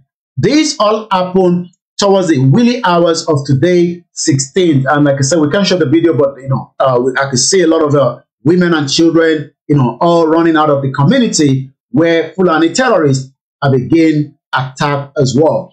So let's go again into some of the other headlines as well, as we have it here. African Confidential. Nigeria is a dream killer that represents nothing but death and destruction to us, to you and us, a so-called Nigerian citizen. It is only beneficiaries were designed to be your politicians and their foreign partners in crime. As a victim of Nigeria, why in the world would you be praying for Nigeria? And also there, Simon Ekpa, tell Soludo, this Obiano in 2021 Biafra Heroes and Heroines Day, May 30, 2021, we are watching him. So he's actually saying that, the former governor did presented, a memorial for those that were killed during the Nigerian invasion of the Biafra land from 1967 for 3 years, where 5 million people were killed, massacred by the Nigerian government, as well in support of some of the foreign countries as well. Shehu Kuti is trending at 52,000 this morning, while the BBC investigation is trending at about 100,000. As also Tinubu, well, it will continue to be the main topic each day, anytime, because since he's still the president-elect, even though we have to wait until after May 29, when he's officially given that mandate, but for now, he is still president-elect according to the INEC with his beautiful certificate. He's trending at almost 88,000. Let's look at why Tinubu is trending, and then we'll close it at exactly 11:45. Again, I would never call Bola Tinubu to congratulate him. That is Bode George. Remember we talked about Bode George, where Tinubu and some are trying to settle the score between these two elder statesmen and Tinubu, but it seems Bode George says, I would never call Tinubu to congratulate him. Also, yesterday, very sad news, a young man, 30 years old, killed the mother because of 20,000 naira in Rivers State. Rivers State is one of the highest IGR in Nigeria with a lot of crude oil. And you wonder why, these are Nigerians that should be supported, whether it's mentally unfit, he should be treated. But again, the mother died after the son killed her for 20,000 naira. Kennedy Wandera say evidence suggests some result from Nigerian presidential poll may have been manipulated. Again, everybody referring to the BBC investigation there. So that is why Tinubu is trending this morning and I'm going to come back again to you in the studio as we close you up from here. Star Radio UK, it is the finest African and Caribbean radio station in London as we continue with the news. Back to you in the studio. Yes, listeners, Mr. Olani going to bring you updates from Nigeria. As you can say, the time now, 11:47. I'm living in Ghana, right? 11:47 the time. But tell me, okay, fine. What the judges' reconciliation attempt by the APC? Why weren't they rather approaching Atiku? Well, but the judge himself is not in good line with Atiku, so they're probably trying to pull him into their side. I mean, I don't know why, because, you know, he's not a member of the APC. He was never a member. He has always been a PDP member. He disagreed with Atiku because Atiku could not remove the chairman then, and so many other governors as well. So there was a backfall, you know, as the election was going in. Atiku had a really, really tough time, even though he was still able to meet up with as a second runner. If Peter Obi has not popped up, there might be a stiff election result, because those that voted for Peter Obi would have divided their vote between Bola Tinubu and Atiku. But it seems that the obedient movement kicked in, and it seems that now they're still trying to see that they can get their result back with the court process. But we'll have to wait and see if all this is going to happen in the next 14 days. But on the tribunal, I mean, what are the updates from there? When is the next sitting, and what have been the developments? Well, the tribunal is still a continuity. There's no update yet. We'll hopefully maybe by tomorrow we might have something. But what we do know that is the next sitting will be on the 17th and the 18th, which is tomorrow when Peter Obi comes back, and then Atiku comes back on the 18th. Remember that they've been there already, you know, for the preliminaries to start up, but they've been given a few more days to come back again. So Peter Obi comes back tomorrow, the 17th, while Atiku is on the 18th, and then we'll have to see what's going to come out from there. Okay. Listeners, Mr. Olani, tell me before you go. Well, I'll leave you again, you know, as I actually take you to the rest of the, you know, news from different parts of the world, especially in different African countries. But for now, I'll say Star Radio UK, it is the finest African and Caribbean radio station in London. As we say, from here, may Nigeria not happen to any one of us. Thank you very much, Mr. Olani, may Nigeria not happen to you. Okay, and to all you wonderful people who have listened to us, don't worry, tomorrow is going to be on once again to give you updates from Nigeria. Okay, we're going to be taking a musical break, and once we come back, we'll continue. Well, that is about that on the Star Radio UK this morning. To start with the program, shout out Nasbi, Mama Olawan Ibrahim of Yaba Bawadeni. Okay, away, Oh, you know the tired miracle, know the tired Jesus, call him answer. You call him, he's going to answer you. You call Muhammad, you call our own Isheshe, they will all answer you. So let's keep our faith going. There's a lot corruption. Buhari government is just so bloody corrupt. I mean, the amount of money that they're talking here, we should be asking ourselves, how do you expect Nigeria to survive? Well, I do owó kẹ̀bìtì, owó ńlá, don't say it. How do you think Nigeria is going to survive? With all this owó kẹ̀bìtì, owó ńlá. But about this, Wani, shut up, come back, shut up. Sometimes I just laugh with our people, you know. Adam, báwo ni Ghana láàárọ̀? Ṣé Ghana tó ṣe díẹ̀? Tó bá sọ̀rọ̀ wá ní kò ṣọ́tọ̀. Wọ́n mọ̀ jí ṣọ́tọ̀, come back home. Buhari gan, come back home. Buhari gan wà pẹ̀lú mi ní London. Ẹnikẹ́ni come back home. Ẹ yẹ ká ṣe eré díẹ̀. Ká tó máa pa transmission yẹn. Shout out to those those of you on the Twitter. I need to speak to Archie. Because anyway, I know that they are using a different software, vMix Low. So I'm finding it difficult to run my Twitter through the RTM. Yeah, RTM. Because normally we run it like we do the Facebook and other. You copy the RTM code and then, but I don't know what this guy is doing. You know, this guy, Elon Musk, so sometimes, you know, Twitter who are we to blame him? Oloni, he can do whatever he wants to do because more video blog Olano. And unfortunately, Elon Musk is just changing everything on us. But Talawata Masoro, we don't hold it. Moki Mommy wa Folake Uyegoke. My Jack for care. How you doing? So there's not much that we say than Ewaduru corrupt money to in Nigeria lójoojúmọ́. The amount of money tí Azeez Mukembe must be báwo ni ọ̀dọ̀ yín lọ́hùn. Mo kí ẹ̀yin tí ẹ wà ní Togo, Libya. Nigerians were all over the world, Àwọn kan wà ní Malaysia, Singapore. I'd love to visit Singapore. All about Fumilaye. It's a beautiful country to visit. Tí bá ní owó, màá fi ṣeré lọ sí Singapore. Ẹ rántí pé bàbá Akíntóyè sọ pé bàbá Awólọ́wọ̀ rán àwọn lọ sí Singapore nígbà tí àwọn náà ń ṣe kó tó di pé nígbà tá a wà during the regional government láti lọ ṣe study. The reason why a lot of people don't understand what we're doing because wọ́n fi pé it is just going to come like that. It's not going to come like that. Ẹ fi pa America fẹ́ kẹ́ lọ ni. Kò sí ìdókan America ẹ lọ. Okay, ẹ ti padà báyìí.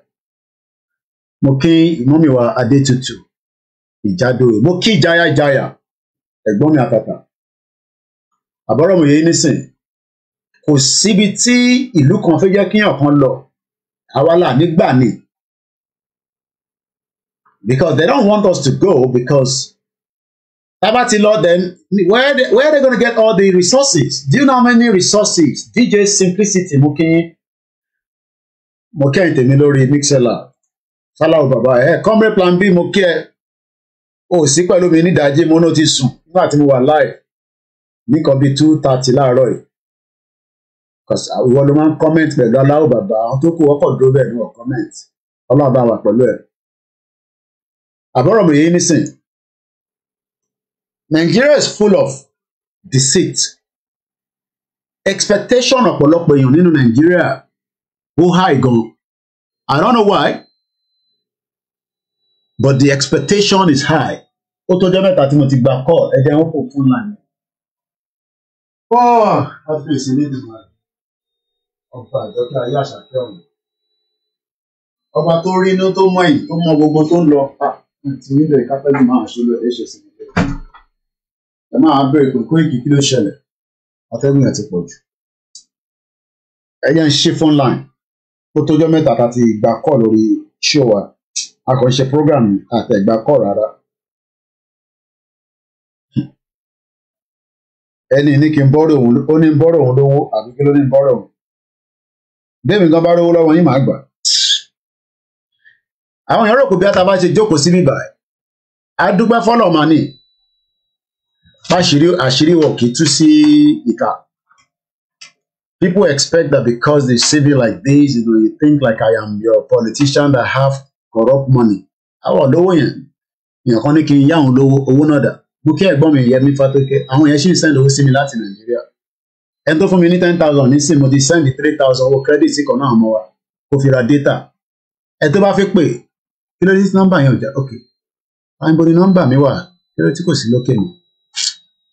Àárọ̀ àwọn èèyàn kàn disturb mi ni Koiki remove the date ibi tí mo ti ń ṣe program. Video tá à ń play video Baba Akintoye tó ṣe ní 2 years ago ní under UNPO.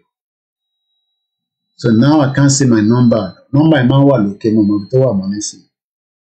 Ẹ̀pẹ́ kò yí sí ta bá ń ṣe kínní one man job lélẹ̀ tá à ń ṣe. Ní engineer lẹ́yìn tó bá wa ṣe anything. So ti yọ number yẹn kúrò nísìnyí.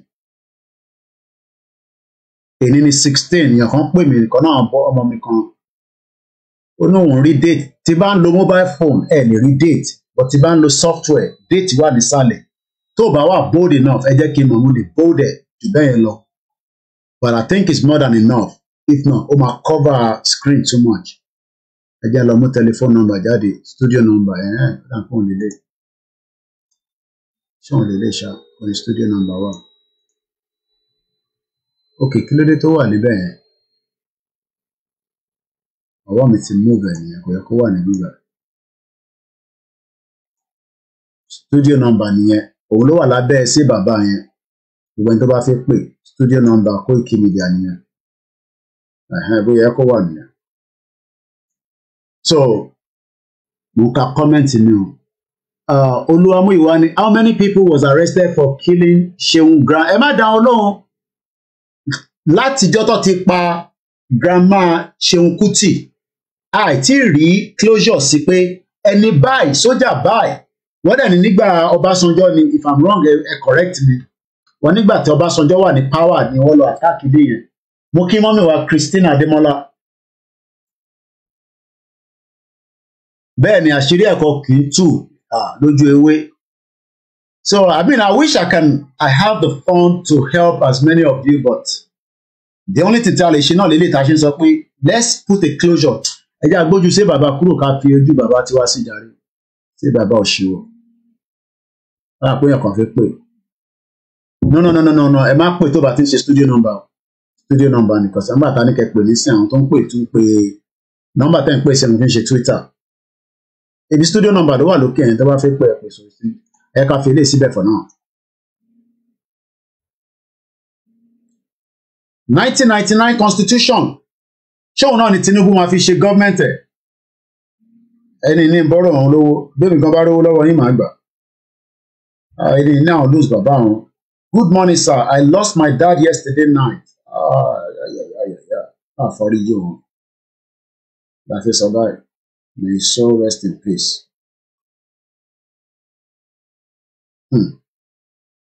Ilé ayé náà nìyẹn mọ̀ sí màá ní ayé kankan parẹ́ ní ọ̀kan bá náà ayé máa parẹ́ rọ ni mo kí bàbá wa Abdulhakeem Ọlá Muhammed mo kí gbogbo ẹni tẹ́ wà ní Ìlọrin Babátúndé mo kí ẹ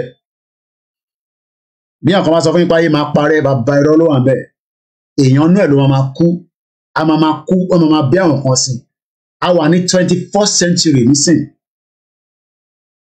21st century níbo ni wọ́n rò pé ilẹ̀ Yorùbá máa wà ní 22nd century kan ní àwọn Britain ní agbára yẹn pọ̀ wọ́n lu agbára yẹn ní gbogbo àgbáyé wọ́n lò fún Amẹ́ríkà jára wọn ni gbogbo wọn nísìnyí wọ́n sọ fáwọn pé ká máa lọ ṣe democracy knowing fully well pé a kì í ṣe ìkọ̀kan náà ẹ lọ́wọ́ program tí mo ṣe ní 230 tá à ń sọ̀rọ̀ nípa 250 ìwé yẹn lélẹ̀ kí mo lè máa pọ̀ nǹkan sílẹ̀ ní trend ní wà.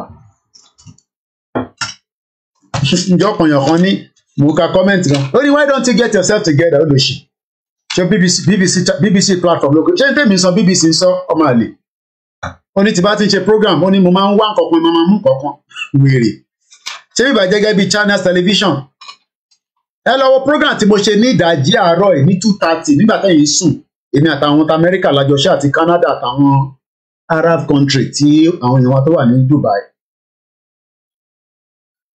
mo kí ìyá wa TCOK mo dẹ̀ kí ọmọ tó náwó ní Guinness Book of Record yẹn a ní 250 ethnic nationality wọ́n wá pé kinní kan ní plug mo kí mọ́mí mi Pastor Mo mo kí àtó bí mi lọ́mọ kò tí ì lógo ẹ̀ mo kí bàbá wa Déwùsì Owólabí Ọlọ́run ní jẹ́ kí èmi jọra mi lójú àmọ́ à ń ṣépè à ń sọ kinní yẹn ní tó máa jẹ́ kó sink wọnú brain àwọn èèyàn nìyẹn ṣe rí brain yìí ẹ mọ̀ pé dọ̀bọ̀dọ̀bọ̀ ló máa ń ṣe dọ̀bọ̀dọ̀bọ̀ ẹni tẹ́bí bá dẹ̀ ń pa brain yẹn ò ní ṣiṣẹ́ dáadáa so brain àwọn tó wà nílé kò ń ṣe 1999 constitution ni ó ti jẹ́ kí brain yìí kó máa ṣe dọ̀bọ̀dọ̀bọ̀ kò sharp so iṣẹ́ tèmi ni pé kí n expand ẹ̀ kó ṣí kó lè rí òtítọ́ gbogbo àwọn media ní Nàìjíríà wọ̀ nílé ìsọ tèmi sọ tó bá sọ lórí burúkú Lai Muhammed ó máa ní kọ́ lọ ti bẹ̀ pa ni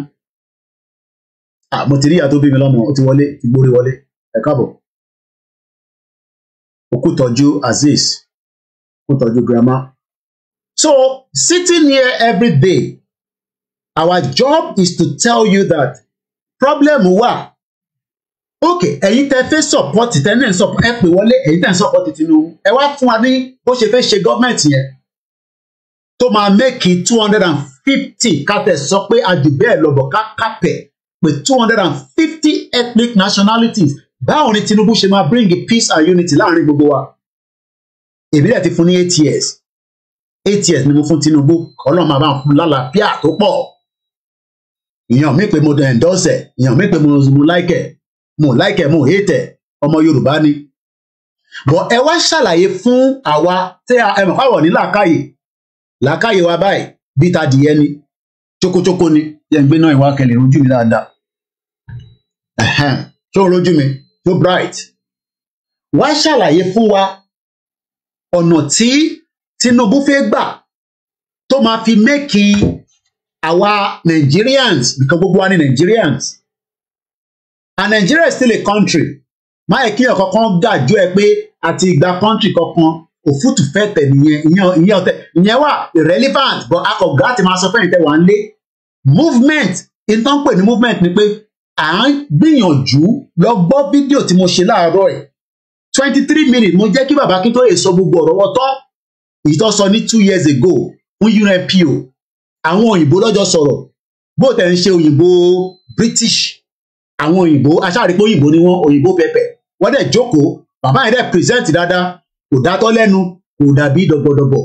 Bàbá mi ní sí dọ̀gbọ̀dọ̀bọ̀ ni bó ṣe máa wò ní dọ̀gbọ̀dọ̀bọ̀, wọ́n ti lora wọn gbó.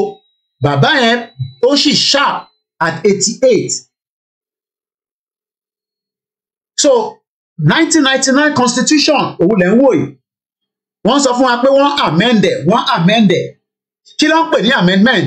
Ṣé wọ́n lè amend tó jẹ́ document tó wà fraud? Ṣé o mọ̀ pé tó bá submit application tó fẹ́ gba visa nìsín, tí US bá rí pé document yẹn ó ní kọ́má nínú, ṣé o mọ̀ pé ó máa make it invalid? Ṣé mọ̀ bẹ́ẹ̀ ìgbà táwọn Olúwọlé kan ṣe, ṣé Olúwọlé ṣì wà ṣá? Àwọn kan lò dáadáa Olúwọlé, kò sí document náà wọ́n máa gbé ẹgbẹ́ jáde. America mọ̀ bẹ̀, Britain mọ̀ bẹ̀, France mọ̀ bẹ̀, but problem tó máa ní ni pé tí Olúwọlé visa bá jáde, wàláì ò ní mọ̀ pé kò ń ṣe original, wà á ti lò dé Germany kan tó fake ló gbé jáde. Àìmọye àwọn ẹ̀gbọ́n wa kankan àti ìyá wa kankan, àwọn àǹtí wa kankan, Olúwọlé ló fi travel, but wọ́n kàn ti gba German passport, American passport, Canadian passport, so wọ́n lè má lè sọ̀kan yẹn, gbogbo alamọ bó ṣe ń lọ. Mo kí dádì wa Dennis Dayo Omitogun, wọ́n ní Tinubu has no option but to continue to follow up with the 1999 Nigerian constitution, but Yorùbá nation is the only solution. So ibo ni Tinubu ti fẹ́ wá rí ìjọba yẹn ṣe? Ọ̀nà wo ló fẹ́ gbà pẹ̀lú constitution tí ó kápù gbogbo wa tá à ń pè wá ní Nàìjíríà? Ṣé àwọn House of Representatives tí a ti mọ̀ pé àwọn North ló pọ̀ ju gbogbo wa lọ, ǹjẹ́ wọ́n máa fi àyè sílẹ̀ láti fi clause referendum sínú ẹ̀? Ǹjẹ́ àwọn olóṣèlú wa tó ń represent wa ní Senate, ní House àti ní State, ǹjẹ́ wọ́n máa gbé ètò pé kí Yorùbá kó lọ kúrò nínú Nàìjíríà? Àbí wọ́n sì máa jẹ́ ká máa ṣe election after tí Tinubu bá ṣe 8 years tán? Ṣé wọ́n fẹ́ kí Tinubu ṣe tán náà ni kí gbogbo wọn lè wà satisfied, kí a lè rí owó gbé padà wá sílẹ̀ Yorùbá díẹ̀, kí Tinubu lè ṣe nǹkan kan díẹ̀, kí gbogbo wa tó wá ṣe kí ni olúkálukú tó wá máa pín? Ǹjẹ́ yẹn ò ní wà bloody nítorí pé àwọn nọ́ọ̀tì náà monitor Tinubu? Ǹjẹ́ gbogbo wa máa jókòó padà sórí round table, àbí Tinubu náà tún máa ṣe confab bí Jonathan? Ẹ rántí Jonathan? Bàbá mi Emily sọ pé no one can rule Nigeria better than to divide all the government officials are all the same. Mo kí mọ́mí wa Adéjọkẹ́ Ọlánìyí, wọn náà kó ètò. Kò sẹ́nì kankan tó ń tako Tinubu, làákàyè yìí ni ẹ̀ understand. Àwa ń wo ìtàn pè ní projection. Nígbà tó fẹ́ ṣe 2012 Olympic, mo níyàn kan tó wá kí mi ní London. Ó rà pé ó sì kú bí ṣé 4 years kan ló kù nígbà yẹn mọ́ sí bí 4 or 5 years. Ní bàbá yẹn bá dé pàdé mi gidi ní àjọgbé ní phase 2 side ni. Ó ṣeré wá sí London fún holiday. Ó wá bá mi ní shop. Mo ní shop tí mo ti ń tajà. Máa ń tún computer ṣe, mo lè máa ń ta electrical stuff. Bí àwọn ọmọ Ìgbò lèmi náà ṣe ń ṣe ní UK. Ìwé tá tètè gbà òun ló bà nǹkan jẹ́ ni. Tó wáyé pé mo tètè rí ìwé mi gbà ni, èmi náà ti blow wàá dúpẹ́ fọ́lọ́run fẹ́mi gúngùn 4 years before the 2012 Olympic pàdé mi ẹ bá dé bó ṣe wọnú ṣọ́ọ̀bù ló ṣàn wò ó ní Kóìkì ó ní mo ní máàpù kan ní bíbáyé o mo ní máàpù kíni ẹ ó ní òun rí máàpù bí tó ti fẹ́ ṣe Olympic mo ní kíni ẹ ní ṣe pẹ̀lú òun ó ní kí ní máàpù yẹn ó ní because owó tó máa wọlé nígbà Olympic yẹn ní UK ó yẹ kémi náà lè rí pé mo fẹ́ jẹ 1% nínú ẹ̀ mo ní UK ò dàbí Nàìjíríà o gbogbo nǹkan lọ restrict kódà o ò lè ta mọ́ínmọ́ín lẹ́gbẹ̀ẹ́ Olympic ẹ̀wọ̀n ló máa ṣe because wọ́n ti branded pa kódà inú gbogbo ibi tó ń pè ní Olympic village yẹn wọ́n kéde everybody sínú bẹ́ẹ̀ àwọn tó lè understand nǹkan tí mo ń sọ ló lè yè. Bàbá mi Olúwa Múyìwá tún sọ pé 14 billion furniture in a country where people are starving.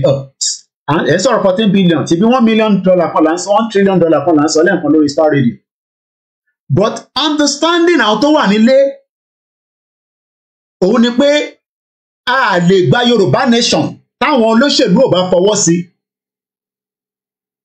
Which is, wọ́n right lóòótọ́ to their own understanding. Smile Shemokinyi. Please talk about the Twitter contribution to this struggle. Oh yes, I will do that. Gbogbo àná là ń sọ fáwọn èèyàn wa pé ẹ lọ register sí Twitter, ẹ máa tweet. Àwọn mọ́mí àkọ́má ní àwọn ọmọ understanding. It's just like bí nǹkan text message náà ni. Ẹ̀kọ́ kan tẹ fẹ́ kọ ẹ̀ dẹ̀ Twitter. Very easy to open. Ẹ download ẹ̀ sórí apps yìí láti mú polówó fún wọn torí wọ̀ fún mi lówó. I'm not their brand ambassador. Mo jẹun lára wọn. But it's just to benefit this movement. Mo dẹ̀ sọ pé gbogbo wa ẹ lọ gbọ́ program tí mo ṣe ní ìdájí ní 2:30 a.m. Mo ní gbogbo wa mo ní ẹ̀gbọ́n kan wà máa rí wọn lórí comment gbogbo communication wọn látijọ́ ta ti bẹ̀rẹ̀ Yorùbá nation tí gbogbo embassy ó wà lọ́wọ́ mi wọ́n máa ń copy mi one man fight lòun very very intelligent Yorùbá man ó ní patent kan tó ń bá wọn ó ń bá Britain fa wàhálà kan lọ́wọ́lọ́wọ́ òun ló ní patent yẹn ẹ máa bá ń pè ní patent wọ́n ti wá gbà lọ́wọ́ ẹ̀ ọ̀sùn mọ̀ bó ṣe ṣẹlẹ̀ bẹ́ẹ̀ ló ń gbọ́rọ̀ Yorùbá nation tó bá lọ sẹ́ńbásì bá kọ lẹ́tà sí wọn á kọ́pì mi so ẹ má dúró pé ó dìgbà tí ẹ bá rí Koiki àbí àwọn mídíà lórí social media ẹ̀yin náà ẹ gbé pépà jáde ẹ kọ lẹ́tà ẹ lè kọ 2 words 2 sentences ẹ tweet ẹ kò ń ṣe pé àwa ṣe ń dúró kí ibo ni bàbá Akíntóyè bá ẹlòmíràn ibo lẹ bá ṣe dé nísì ibo ni wọ́n bá ṣe dé ló yẹ kó máa béèrè ibo la bá ṣe débi ti báwo ṣé ẹ̀yin ò kí ń ṣe àwọn ẹ̀yin ṣe ọmọ Yorùbá at least ẹ̀yin ò ṣáà ń ṣe àwọn ọmọ APC àti PDP tí wọ́n disagree pẹ̀lú wa tán ní pé táwọn olóṣèlú àwọn lẹ́nu wọn ní táwọn olóṣèlú ọ̀bá fọwọ́ sí àlegbá Yorùbá nation Koiki gbẹ́jẹ́ sọ́tọ̀ Yorùbá nation ló ń pariwo lórí social media tó ń disturb gbogbo ayé ṣe rí pé wọ́n ní làákàyè torí pé brain wọn dọ̀mùdọ̀mù ni mọ́ínmọ́ín lọ́ fi ń jẹ mọ́ínmọ́ín àtẹ̀kọ́ dọ̀mùdọ̀mù. Wọ́n ń dúró de àwọn senator tó jẹ́ pé bomb bastard olórí burúkú ní gbogbo wọn bọ́ ṣe wá yẹn àwọn ò fẹ́ kí táyé tiẹ̀ kó da so ìyẹn làwọn ìwọ́n sọ fún wa pé ká dúró de àwọn yẹn òfin ìpá àwọn yẹn wà lóyà sí yín ẹ fi pé local government chairman tó ń wá bó ṣe máa ra lé sí Dágínà torí pé ibẹ̀ ni àwọn olè Nàìjíríà kan wà tó sọ pé wàá ra lé sí bíbá yìí o mo ṣe gbogbo Nàìjíríà tó ń gbé Dágínà mo kàn fi ń ṣàpèjúwe ọ̀rọ̀ ni.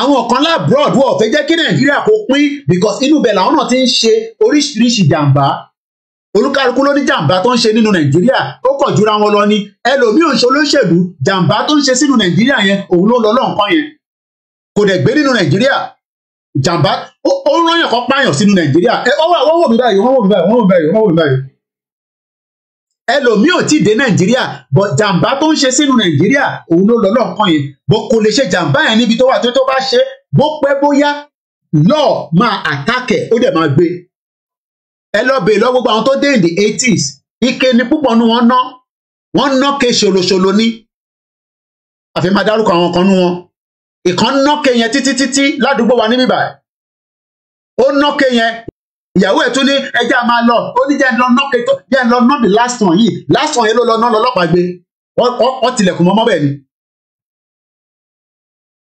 gbogbo àwọn tí wọ́n ń sẹ́ndì mọ́tò láti Amẹ́ríkà kò ń ṣe gbogbo wọn majority owó drọ́ọ̀gì owó oríṣiríṣi ló fi ń sẹ́ndì mọ́tò yẹn wá sí Nàìjíríà ó wá fi ń compare àwọn tí wọ́n ń pa gbùrù tó ń ṣiṣẹ́ gidi tí gbùrù fagbó àwọn olè àwọn ní ká pín ní sanni wọn ní kó chapter láti bọ̀bọ̀ tó ń sọ̀rọ̀ yẹn ẹ tẹ̀ máa dúpẹ́ pé ẹ̀yin ò lè sọ̀rọ̀ ẹ wá láàbúrò tó lè gbèjà yín ẹ tún wá ń criticize and point the finger ẹ rí pọ̀ lẹ́ẹ̀dín yín gbogbo yín tẹ́ wà ní the 50s tó yẹ kẹ́ dìde sọ̀rọ̀ tó wà nílẹ̀ yìí ẹ wá ń point the finger ẹ mọ̀ pé èmi nísìn àwọn tó wà lẹ́yìn tèmi àwọn náà ń ṣépè fáwa ni pé ẹ̀yin lẹ bà Nàìjíríà jẹ́ èmi dẹ̀ kọ́ mo bà Nàìjíríà jẹ́ but ó yẹ káwa náà ti tètè sọ̀rọ̀ jù báyìí lọ but nítorí pé yín ò sọ̀rọ̀ bàbá 88 wá dìde ó la gbogbo wa lóye àwa ń da padà pé bàbá yẹn ò mọ kankan ṣe ẹ̀yin ò dẹ̀ gbé bàbá ti yín jáde àtẹ̀gbọ́n yín ẹ gbé wọn jáde.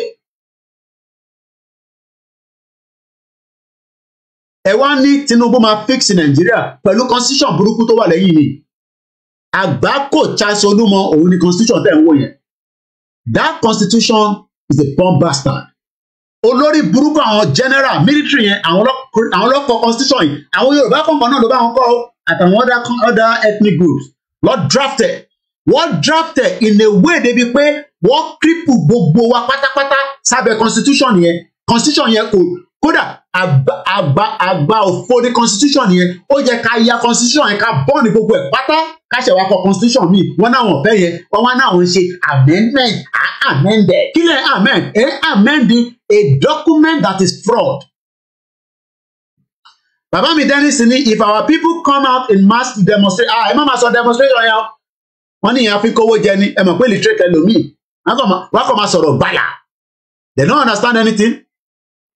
Àwọn táwọn ní any knowledge ẹlòmíì gbé ní UK ẹ má mi pé tó gbé UK lóníláàkáyè sórí ìwọ tó wà Nàìjíríà tó ń wò mí ó bẹ́tà jọ ẹlòmíì tó wà ní UK lọ ìyàtọ̀ kan ní pé àwọn ń rí jẹ wọ́n rí mu wọ́n fresh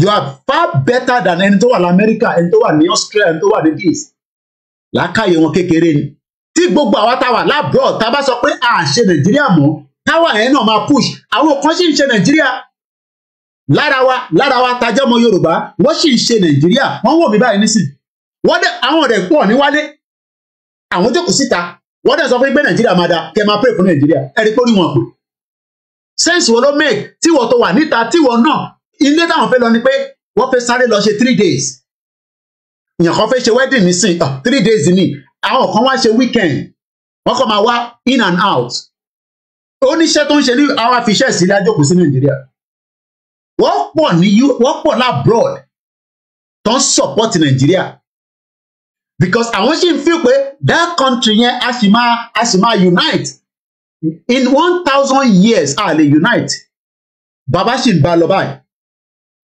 that's tí kò bá tẹ̀ ti blow kò tó time so people are thinking that we will unite there are so many Nigerians outside the shore of Nigeria that still believe in one Nigeria.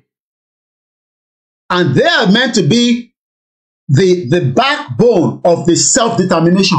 Tí gbogbo wa bá fi ọwọ́ kun tí a wà láta ta sọ pé no enough is enough but they are not going to do that. Kàn ṣe pé gbogbo wọn náà ló máa jẹ nínú Nàìjíríà but like I say ìbàjẹ́ tí wọ́n ń wò nínú Nàìjíríà yẹn ó tẹ́ wọn lọ́rùn. 14 years old ṣé wọ́n tó ń wò mí nísìn ǹjẹ́ wọ́n lè pààyàn ní UK torí 50p. Ẹ wo ọmọ tọ́nà pa l'Ondo State àwọn Àmọ̀tẹ́kùn tó bá ń ṣe poverty ni wọ́n ní ìyá ẹni kó lọ ta rice 500 naira wá miss wọ́n wá nà tó fi kú 14 years old. Àwọn onírí yẹn that is the reason why we are in this deep shit because there are some Nigerians tí wọ́n ní influence tó wà níta tí wọ́n lè fi ọ̀rọ̀ sí ìta ṣe àwọn ní ìrètí tó kàn wọ́n. Kí ni káwọn pẹ̀lú Yorùbá nation tá ń ṣe gbogbo wa la máa jẹ breakfast every one of us aago kan ni máa parí ètò yìí gbogbo wa pátá la máa jẹ breakfast Nàìjíríà tẹ̀yìn love yẹn nígbà 1970 1980 ní Nàìjíríà ti dead that's àwọn tó gbádùn Nàìjíríà pátápátá in the 80s ni anything from 1981 láti 1982 83 lólórí burúkú Buhari ló ti já gọ́ọ̀mẹ̀ntì gbà kó tó di pé Babangida gbà Babangida wá ó nà ẹ wo Babangida nísìnyí bó ṣe ń datọ́ lẹ́nu lórí ìjókòó a one fitted military man tí yàn máa wò náà kọ́ báyìí Babangida ló ń bọ̀ yẹn ó ti wà disable ní ẹ má bínú ẹ̀yìn tẹ ní disability nílé àbí tẹ láwọn tó ó ti di arọkẹ́ṣe kò lè dúró ẹni kí Babangida kó dúró ìbò ló fẹ́ gbà owó ọ̀rẹ́ pé gbogbo picture tó ń yà arọkẹ́ṣe ni orí wheelchair ló ń jókòó sí ó ti di arọkẹ́ṣe kò lè dúró lára olórí burúkú wọn àwọn ọ̀dẹ̀ lọ́ba Nàìjíríà jẹ́ àwọn military yẹn they are bastard wọ́n oppress gbogbo wa pátápátá látòkè délẹ̀ torí tó bá sọ̀rọ̀ nígbà yẹn wọ́n máa pa ẹ́ nì during the military dictatorship táwọn tó hàn ní Nàìjíríà òṣì ẹ̀ kó tó di pé wọ́n ti dọ̀gbọ̀n mùsùn MKO ọ̀yá lọ contest wọ́n náà tún bí MKO pé ṣó pé Babangida máa gbélẹ̀ fún ẹ ó ní ọ̀rẹ́ tímọ́tímọ́ làwọn ó máa gbélẹ̀ kò mọ̀ pé Babangida ó fẹ́ nà lẹ́pọ̀n ni ìwọ lọ contest ká máa wòran wọ́n according to bá ṣe ka ìtàn yẹn wọ́n ní MKO wọ́n tún bí pé ṣó pé àwọn military máa fún ẹ ní power yẹn. bẹ́ẹ̀ ni bàbá wa Emily John wọ́n ní a car done for 62 years can't work in just 8 years it's the truth.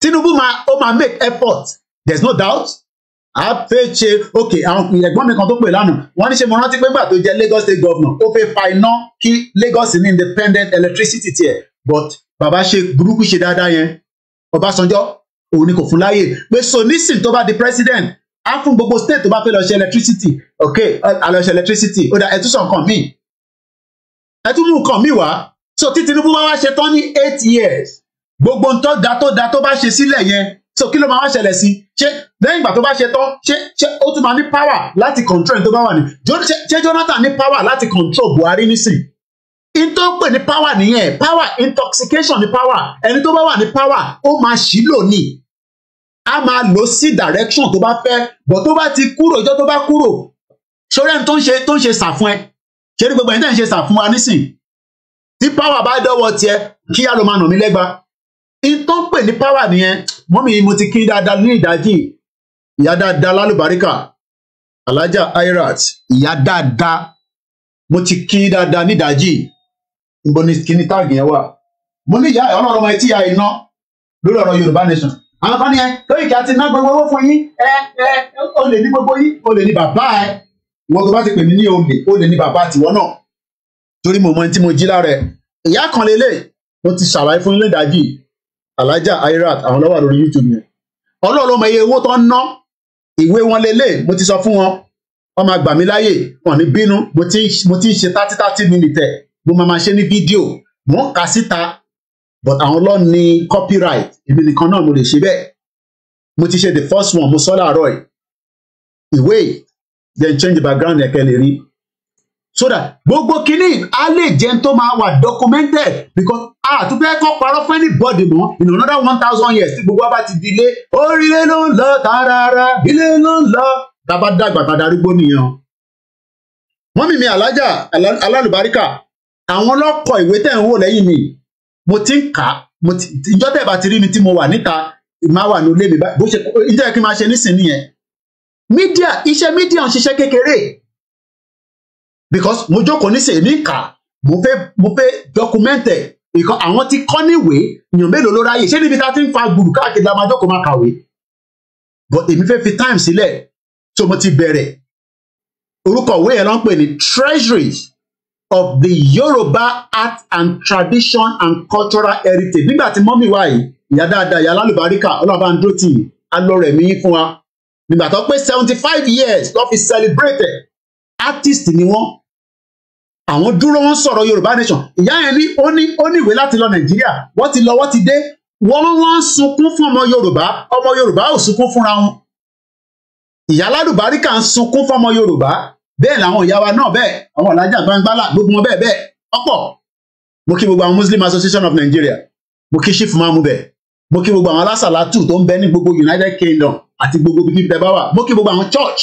mo sọ fún yín pé ìjẹ̀sìn kan lè níjà àníjà pé tradition wa kò ní kankan ṣe pẹ̀lẹ́sìn ìyá tó ṣe artist yìí Muslim ni wọ́n gbogbo oríṣiríṣi nǹkan ló kún níbẹ̀ Ṣàngó wà níbẹ̀ Ọya wà níbẹ̀ ilé wà níbẹ̀ pàtàkì àṣà àti iṣẹ́ Yorùbá, pàtàkì àti iṣẹ́ Yorùbá, iṣẹ́ ọnà àwọn Yorùbá ní àárọ̀ ọjọ́, celebration of an African artist, Alhaja Airat Ọláìdé Adéyẹyẹ tí mo fi tọ̀wọ̀tọ̀wọ̀ dárúkọ. Bó ṣe ń náwó síbí ló ń ná sí Nàìjíríà. Gbà tó yá àwọn ọmọ kan ọ̀sọ̀ ìyá yẹn wọ́n fi máa sọ́ọ̀kẹ̀. Mo sọ fún wọn pé à ń ṣe Yorùbá nation, ìwọ ló bá yàwó ẹ̀sùn sínú ilé, ó wá fẹ́ gbé gbèsè sí wa lọ́rùn. Mo sọ fún yá yẹn pé ọmọ àgbà yín gbẹ́ ni o. Àwọn ọmọ àlè kan wà nílé torí wọ́n ti ń ṣe Yorùbá nation, wọ́n fi ìpè torí àwọn ṣe Yorùbá nation, gbogbo responsibility àwọn fẹ́ gba ilé ò lẹ́ ń gbé tẹ́lẹ̀, nílé tẹ́lẹ̀, gbogbo ilé tẹ́ kẹ́ gbé tẹ́ kọ́kọ́ low cost housing estate. Jákàndé kọ grandma tèmi bẹ̀ ló kú sí, tó fi kú inú ilé yẹn náà ló kú sí. A fẹ́ gbé lọ sí ilé tó tún jẹ́ mansion, ó lóun ò lọ, ó ní estate lóun fi máa gbé. Dó omi ò wá sókè náà. Mo kí àwọn yèyé oge. Ilé mélòó ni wọ́n kọ́ láti 23 years of democracy tẹ́ ń ṣe, democracy yàmàyàmà tẹ́ ń ṣe. Wọ́n ò lè kọ́lé tó máa fẹ́ bọ̀ mẹ̀kúnnù. Ìyẹn lẹ́sẹ̀ ń gbé ní face my face you tí gọ́tà máa gbà àárín ilé kọjá. We are living in denial. A dẹ̀ ń gbé yẹ̀wò pé ó da ẹ̀yin olóṣèlú wa ẹ súnmọ́ bí ká tẹ̀jọ jókòó kájọ sọ̀rọ̀ yìí. Àṣẹfọmọlúàbí lápẹ́ra wa. Ẹ jẹ́ kájọ jókòó irọ́ nítorí pé wọ́n ò lè bá wa jókòó yẹn torí pé Tinubu ní ambition ó fẹ́ di president. Wọ́n ò fẹ́ ìjókòó yẹn mo kí Bishop Adesina nítorí pé ambition Tinubu ó supersede Yorùbá. Èyí tí MKO ṣe òun ló lọ lọ́nkàn yẹn. Lóòótọ́ MKO jẹ eré ẹ̀ torí pé MKO orí ẹ̀ la fi fágbọn. Bẹ́ẹ̀ ni orí MKO la fi fágbọn làwọn ilé fi ń jẹ ayé nísìn torí pé ta ni Tinubu lábẹ́ MKO níjọ́ náà lọ́hùn tí bí wọ́n wá lárí píktọ̀ yẹn ẹ̀yìn ẹ̀ bọ̀ìbọ̀ì ni kódà Sowore gan lẹ́nu bẹ̀ ju Tinubu lọ níjọ́ náà lọ́hùn. Bọ̀yẹ́ lọ́sẹ̀ máa ń sọ pé ìgbàláyé má jẹ́ kí ọ̀kan tàn ẹ́ pé Koiki ṣe ti ogun tó ṣẹlẹ̀ forget ogun tó ṣẹlẹ̀ ní 1967 kí ní kan pẹ̀lú ogun tó ṣẹlẹ̀ ogun lọ lọ́wọ́lọ́wọ́ ní Syria ó lọ ní Russia ó lọ ní Sudan ogun tó bá ṣẹlẹ̀ náà máa ṣẹlẹ̀ náà ni ẹ má máa fogun kankan dẹ́rù bà wá. Koiki ò mọ bógun ṣe ń lọ ogun wo la tó fẹ́ rí destruction náà ló máa bá dé ẹ̀mí máa kú bọ̀ tòbí sí Nàìjíríà mọ́. Tábà wá ní àfẹ́ yẹn ẹ jẹ́ káwọn olóṣèlú kájọ jókòó ọmọlúàbí wọn náà wọ́n fẹ́ yẹn because ambition tí wọ́n mo kí mọ́mí wa Comfort Ológunjà Babangida did a lot of evil then supported by Abiola. What goes around comes around. Ẹ ṣe dáadáa. Àná ẹ má sọ̀rọ̀ sókù òtítọ́ là ń sọ ẹ béèrè pé níbo ni gbogbo iléeṣẹ́ MKO Abiola wà kí ló dé táwọn ọmọ revive it. It was completely destroyed. Ṣé o mọ̀ pé Concord ìgbàláyé àwọn tó ń bọ̀ lẹ́yìn ẹ rí ìtàn kan. Ṣé o mọ̀ pé Concord máa ń dé UK láràárọ̀ Concord Press ṣèbí bẹ́ẹ̀ ni Délé Momodu ló ti bẹ̀rẹ̀ ayé ẹ̀ pẹ̀lú MKO Abiola. Ẹ wá wo orú Concord yẹn imagine tó bá yẹ pé Concord yẹn ṣì ń operate ní gbogbo 36 states tó mọ iye farm Abiola invest owó sí ní north òun ló ń lọ lọ́nkàn yẹn ó ní farm tẹ́mi ṣe gbọ́ ó invest kò ń ṣòwò kékeré ní north ó ń fi owó síbẹ̀ bọ̀m̀bọ̀mù ní. At the end of the day òun ló ń lọ lọ́nkàn yẹn kọ́lọ́n bá wa fọ̀run kẹ́ òun la máa sọ kó wọn àti bàbá God àti Abacha àkọ́jọ́ máa lọ yanjú ẹ̀. Babangida ṣì wà láyé táwọn kí mo ní picture MKO àkọ́lá kan náà jáde sójú ẹ̀. Ìyẹn la ṣe ń sọ fún gbogbo yín pé ayé ta wà ìgbà díẹ̀ ni kò ní bọ́ sí nísìn ìwọ má wọ́rí nípa ẹ̀ ó máa bọ́ sí kò ní bọ́ sí ìyẹn wà lọ́wọ́ Elédùmarè but nígbà tó bá bọ́ sí níbo ló máa fojú sí nígbà tó bá bọ́ sí níbo ló máa fojú sí ìwọ tó ń tojọ́ mọ́ Yorùbá tó ń sọ pé torí Tinubu ó wá ń criticize Ìgbòho ó ń criticize Bàbá Akíntóyè níbo MKO wà nísìn gbogbo tí MKO ṣe pátá èèyàn lè fẹ́ lè má rí rẹ́kọ̀dì ẹ̀mọ́ rárá yàtọ̀ sí ọmọ ẹ̀ Túndùn tó sì ń sọ̀rọ̀ lórí àṣọmọ ẹ̀ sì ń sọ̀rọ̀ lórí Arise torí mo rin mọ́lẹ́jọ́ mẹ́ta ìyẹn la ṣe máa ń gbọ́ Abíọ́lá lẹ́ẹ̀kan olórí burúkú Kọ́lá Abíọ́lá máa lè àmọ́ bí àkókò ọmọ kan láàrin gbogbo wọn gbàdẹ́ pé MKO oríṣiríṣi ló bí káàkiri private life ẹ̀ nìyẹn ó ní tóun bá di president òun máa arrest Ìgbòho òun máa arrest Nnamdi Kanu olórí burúkú àwọn tó pa bàbá ẹ̀ kó lọ arrest wọn ó gbé wọn lọ sí court gbàtẹ́ pé inú ìgbà owó Samuel Doe sì wà lọ́wọ́ wọn tán náà àwọn ọmọ MK Abiola owó Liberia money ó wà lọ́wọ́ àwọn family ẹni kan jáde kan tó sọ pé dọ́là ń pa mo kí Ọládípọ̀ 506 ẹni kí wọ́n jáde kan ní dọ́là ń pa. These are the people that doesn't want Nigeria to break. Inú bàjẹ́ làwọn kan ti ń jayé. Ìbàjẹ́ kẹ̀rẹ́ tábà aláwẹ̀ kó máa flourish ó máa lọ bẹ́ẹ̀ ni. Comrade Plan B ni it is revolution, it is Yorùbá nation. Ṣòwòrẹ́ ti sọ revolution tá à ń sá fún yẹn ó máa wáyé. It might be next year, it might be 3 years, but the problem is by the time tí Tinubu máa fẹ́ fi ṣe tán mo kàn fún yín ní long view of what you might think might not happen. Ẹ mọ̀ pé mo sọ pé might not but definitely. Imagine gbogbo pressure tí Tinubu lò nísìn tó fi débẹ̀. Ẹ mọ̀ pé ó lo pressure gan. Ó lo pressure Yorùbá nation náà. Torí pé tá bá ní ká dá lọ síbi tá dá lọ sọ́hùn. Tinubu took advantage of the Yorùbá nation movement. Sọ fáwọn náà ti pé tẹ́ ẹ̀ bá ṣe tiwa àwa ló kàn à ń lọ nìyẹn àwọn yẹn wá ní òkè ṣé bó ṣe fẹ́ lọ nìyẹn no problem. ẹja gbé ojú ẹja yọ kíní star radio ẹgbẹ bóyá ṣì yàn pé ní background ọmọ ti mute ẹja yọ ojú Tinubu kúrò jàre ẹja lọ gbé mo kí ẹ Patrick Stallone president tó dáa ó dúró sí orí Buhari pé no Ìgbòho ṣe ọ̀dọ̀ wa ló wà kò sí nǹkan tó máa ṣe gbogbo agbára tó bá ní pátá ẹ lọ sá òun ní release Ìgbòho fún yín nǹkan pè ní country nìyẹn kò gbàbọ̀dì rárá so a dúpẹ́ fún President Patrick Stallone tó fún wa ní ààyè sílùú Benin Republic ilẹ̀ Yorùbá náà ni mo kí ó gbẹ̀yìn tẹwà ní Kétu Aláké tó dẹ̀ ń sọ pé no kí la ṣe ẹ̀ṣẹ̀ wo la ṣe ẹ bá bínú gbẹ̀yìn tẹwà lórí Koiki Odùduwà mo ṣe ń rí mẹ́sẹ̀gì yìí ni mọ́mì mi Fọláṣadé Ọmọlára mo kí no one but trust Ìgbòho jẹ́ common of Yorùbá land Lukman mo kí yín ẹ má bínú kó pẹ́ Jẹ́jẹ́ Ìṣọ̀lá mo kí gbogbo ẹni tẹ́ wà nílọrin bàbá mi Ọlárìnwájú Arówólò mo kí yín ọba ńlá Ọlálẹyè Paul mo kí yín adúpẹ́ fún ṣé bàbá the king of the north ó wà pẹ̀lú wa ní ìwà ìrísìn kọ́lọ́mbà foríjì Àdùgbọ́n àti Alhaji Fatai Àdùgbọ́n kìíní ti yọ lórí pẹ́ẹ́nì ṣá aago kan ní máa parí ètò rí another iṣẹ́ tá gbọ́dọ̀ ṣe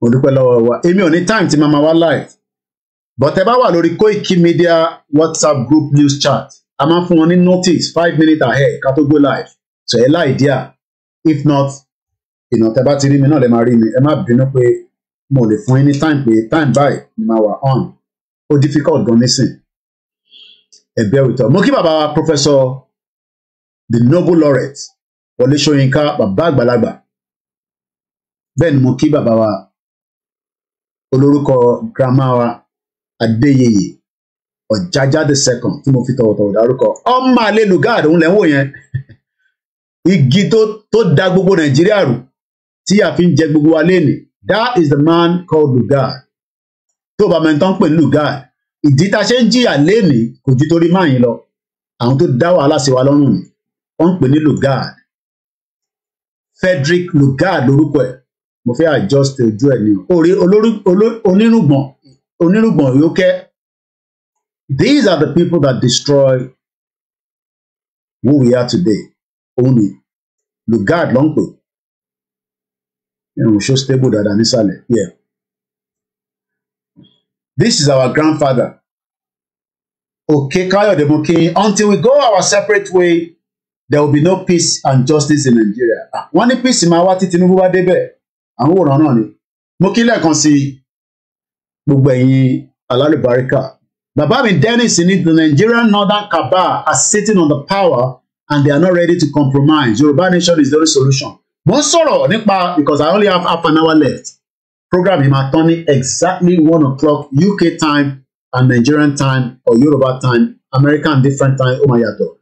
Àwọn kan máa ní ẹ ó ṣe jẹ́ America nìkan lè máa ń dárúkọ ẹ má bínú gbogbo òru náà là ń dárúkọ Greece, Turkey, Malaysia, Brazil, mo kẹ́yìn tẹ́ wà ní Brazil, Italy, Germany, Spain, Austria, àwọn grandma wa kan wà ní Austria, Belgium, mo kẹ́yìn tẹ́ wà ní Northern Ireland, mo kẹ́yìn tẹ́ wà ní Scotland, Wales, ìlú pọ̀ lágbàáyé, then gbogbo African country tí olúkálùkù wa wà, àwọn Yorùbá tó ń bọ̀ wá pọ̀ gan ní Côte d'Ivoire, mo kí dáadáa. Ṣẹ̀rẹ̀ àwọn North, gbogbo game tí Tinubu bá fẹ́ play, wọ́n máa accommodate ẹ mọ̀ dí wọ́n fẹ́ kí Nàìjíríà kò break. Mo fẹ́ ká lọ di ọ̀rọ̀ yìí mú dáadáa. But wọ́n ní fún Tinubu ní ààyè, even as a president, pé kó break Nàìjíríà wà tó wà ní ọ́fíìsì. Ẹgbọ́n nǹkan tí mo sọ dáadáa. Gbogbo tí Tinubu bá fẹ́ change tó lè favour any part of Nigeria wá fún láyè pé kó ṣe. Bọ̀ pé kó break Nàìjíríà yẹn, wọn ò ní fún láyè yẹn. Wọ́n máa kó pressure bá nísàlẹ̀. Because wọ́n máa sọ fún pé ó ṣe jẹ́ orí tiẹ̀ ló fẹ́ break Nàìjíríà. Ntí Buhari ò break. Mo kí bàbá mi Akórèdé. Ó dà fún àmọ́ ẹ̀gbọ́n bí tí mò ń sọ dáadáa. Gbogbo tí Tinubu bá fẹ́ ṣe pátápátá, ó fẹ́ jẹ́ kí iná dá wà ní stéètì kankan ni, kódà ó fẹ́ jẹ́ kí a ní ọlọ́pàá tiwa ni, wọ́n máa fún láyè kó ṣe gbogbo ẹ̀. Ó lè má jẹ́ gbogbo ẹ̀, but I mean, I'm just saying. Because wọ́n ò ní fẹ́ jẹ́ kí ó break Nàìjíríà tí power máa tó fi padà sọ́dọ̀ tiwọn. Because if Tinubu bá ti break Nàìjíríà, kò sí Nàìjíríà mọ́ nìyẹn. In tó bá mú Tinubu go into the direction pé ó fẹ́ break Nàìjíríà, kò sí Nàìjíríà mọ́ náà nìyẹn. That is the end of Nigeria. Kí làwọn adé fẹ́ kí Nàìjíríà máa tó máa exist mọ́ kọ́lá fẹ́ ni. But not àwọn North ibi tó ń pè ní northern part of Nigeria tí wọ́n ní àwọn òyìnbó tí àfi máa fi gbogbo ẹnu sọ pé àwọn báyìí gbogbo iná láti mọ̀ wọ́n bá tẹ̀ dárúkọ wọn mọ́ àti dárúkọ wọn kọ́ ló ń bà mí lẹ́rù tí wọ́n fún wọn ní ìtàn pè ní support. Àwọn òyìnbó kọ̀ọ̀kan dẹ̀ mú Tinubu ní ẹpọ̀n dání báyìí tó ń ra dábádábá tó bá ṣe nǹkan kan wọ́n lè fọmọ lẹ́pọ̀n. So Tinubu náà máa play game tó máa wà extremely careful. But àwa tá gbé Yorùbá nation dání a gbọ́dọ̀ fún wọn ní room. Pressure must continue. Diplomacy must continue. Relationship, international relationship pẹ̀lú àwa àtàwọn country tó ń jẹ nínú Nàìjíríà àti tó jẹ a gbọ́dọ̀ máa jẹ́ kó mọ̀ pé we want the right to self-determination. Lótìtọ́ lódodo, the last two countries tó gba country tí bá tẹ̀ sometimes ẹ má fẹ́ ká má sọ̀rọ̀ ìyá yẹn mo fẹ́ sọ mo ní dárúkọ ìyá yẹn but sometimes tí bá rántí country tó ń pè ní country pẹ̀lú nonsense ìyá yẹn sọ ó máa ń fẹ́ da brain wa rú pé àbí because ìlú méjì tó gba independent ní tí a lè sọ pé ó wà authentic òun ni South Sudan àti Montenegro. South Sudan ní the last country tí ó gba country ní 2011. Montenegro gba country wọ́n declare ní 2006 látara Serbia. Mọ́mí mi comfort ní Tinubu will not break Nigeria. Tinubu is not even strong to rule the dead location now. Ìbẹ̀ tó bá tẹ̀ strong ni. Mọ́ tó ń pè ní country ni. Ṣé rí àwọn parastata kan wà tó ń fàtẹ́gùn báyìí? Owó tó ń jáde níbẹ̀. Tó bá fẹ́ báyìí. Owó tó ń bẹ níbẹ̀. Ṣèbí torí báwa kọ́ wà àwákọ̀ dágbó tá kan pariwo Yorùbá nation àtàwọn táwọn sọ pé yà ń jẹ wá àwọn kan mọ́bí tó wà nínú Nàìjíríà. Tó bá fẹ́ báyìí owó ni.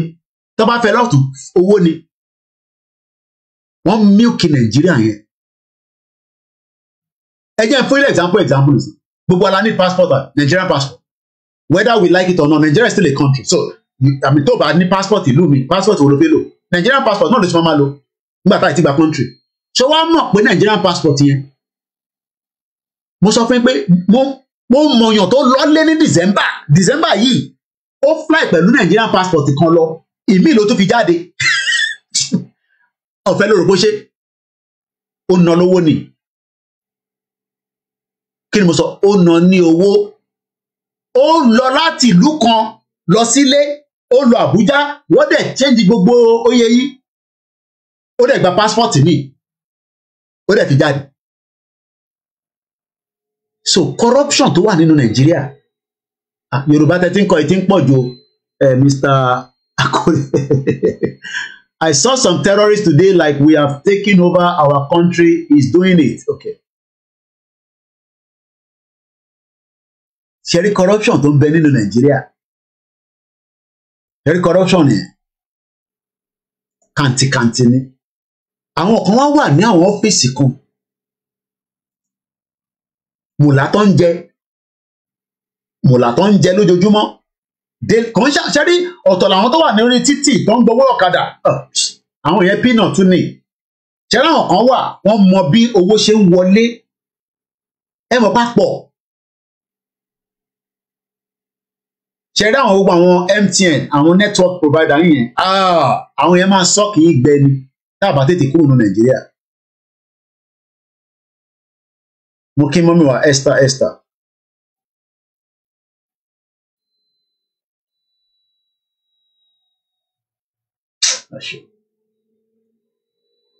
Ṣé rí gbogbo àwọn network provider yẹn wọ́n máa sọ́ọ̀kì yín gbẹ ni because kò sí àwọn tó ń jẹ́ independent people tó ń sọ pé owó táwọn èèyàn san owó tí Nigerians ń san fún íńtánẹ́ẹ̀tì ò ń ṣe tó gbọ́dọ̀ wọ́n sátáláìtì ní kò ń ṣe kò sí nǹkan kan tó lè níbẹ̀.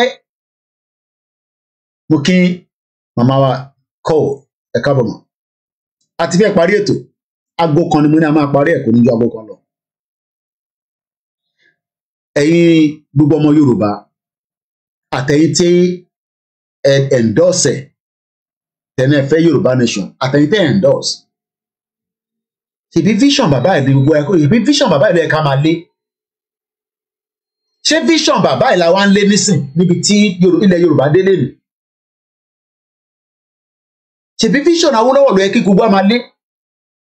Grandma Princess Adébímpé Awóniyè mo kí Koiki, did you hear all the goodies mo rí message yẹn àwọn gómìnà tó bá ti ń ṣe tán báyìí bọ́jẹ̀tì ńláńlá pẹ́ńsọ̀nì ńláńlá ló máa ń fúnra wọn ẹ lọ wò kóró chanisi wọn ọ̀dẹ́ ń kúrò lábújá lẹ́yìn àbújá Lagos lẹ́yìn Lagos abroad wọn lọ lú wọn tó bá ti ṣe tán báyìí wọn lọ lú wọn they are always scared pé wọ́n máa pa wọ́n síbẹ̀ ìjọ ọ̀lẹ̀ yìí ló kóró chako lọ lú ẹ̀ irú àwọn Fáyẹmí kan tó sì ń lọ tó bá ń lọ pẹ̀lú full convoy security anybody tó bá pàdé wọn lọ́nà wọn á pàdánù.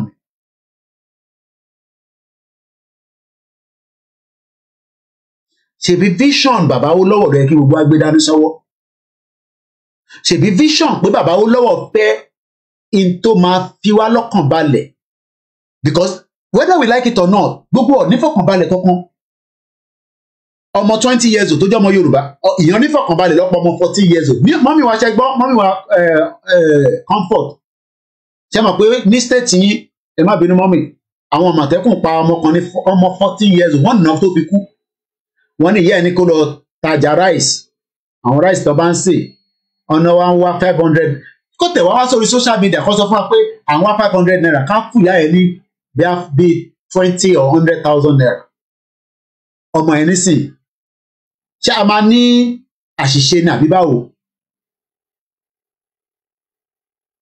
ẹ gbọ́dọ̀ tí mò ń sọ ọmọ 14 years old Àmọ̀tẹ́kùn náà pa ní Ondo State torí 500 naira ṣé bishop bàbá Awólọ́wọ̀ náà nìyẹn ṣá ṣé inú bàbá yìí máa dùn pé ní Ondo State níbi tí kòkó wà níbi tí eléyìí wà níbi tí gbogbo mùdùmùdù wà ìyá kan wá rán ọmọ ẹ̀ pé kó lọ tàrẹ́sì tó tẹ̀ kọ́ ọmọ ẹ̀ máa lọ tàrẹ́sì kátà àgírípò lọ tàrẹ́sì wọ́n wá ní 500 naira miss nínú owó yẹn ìyá ẹ̀ wá ná ọmọ yẹn títí kò tó wá satisfied ó wá kúkú gbé fún Àmọ̀tẹ́kùn bí ọ̀tẹ̀ ní step mother ni kò gbọ́dọ̀ jẹ́ yẹ gangan ó wà ní news tí mo kà láàárọ̀ ẹ̀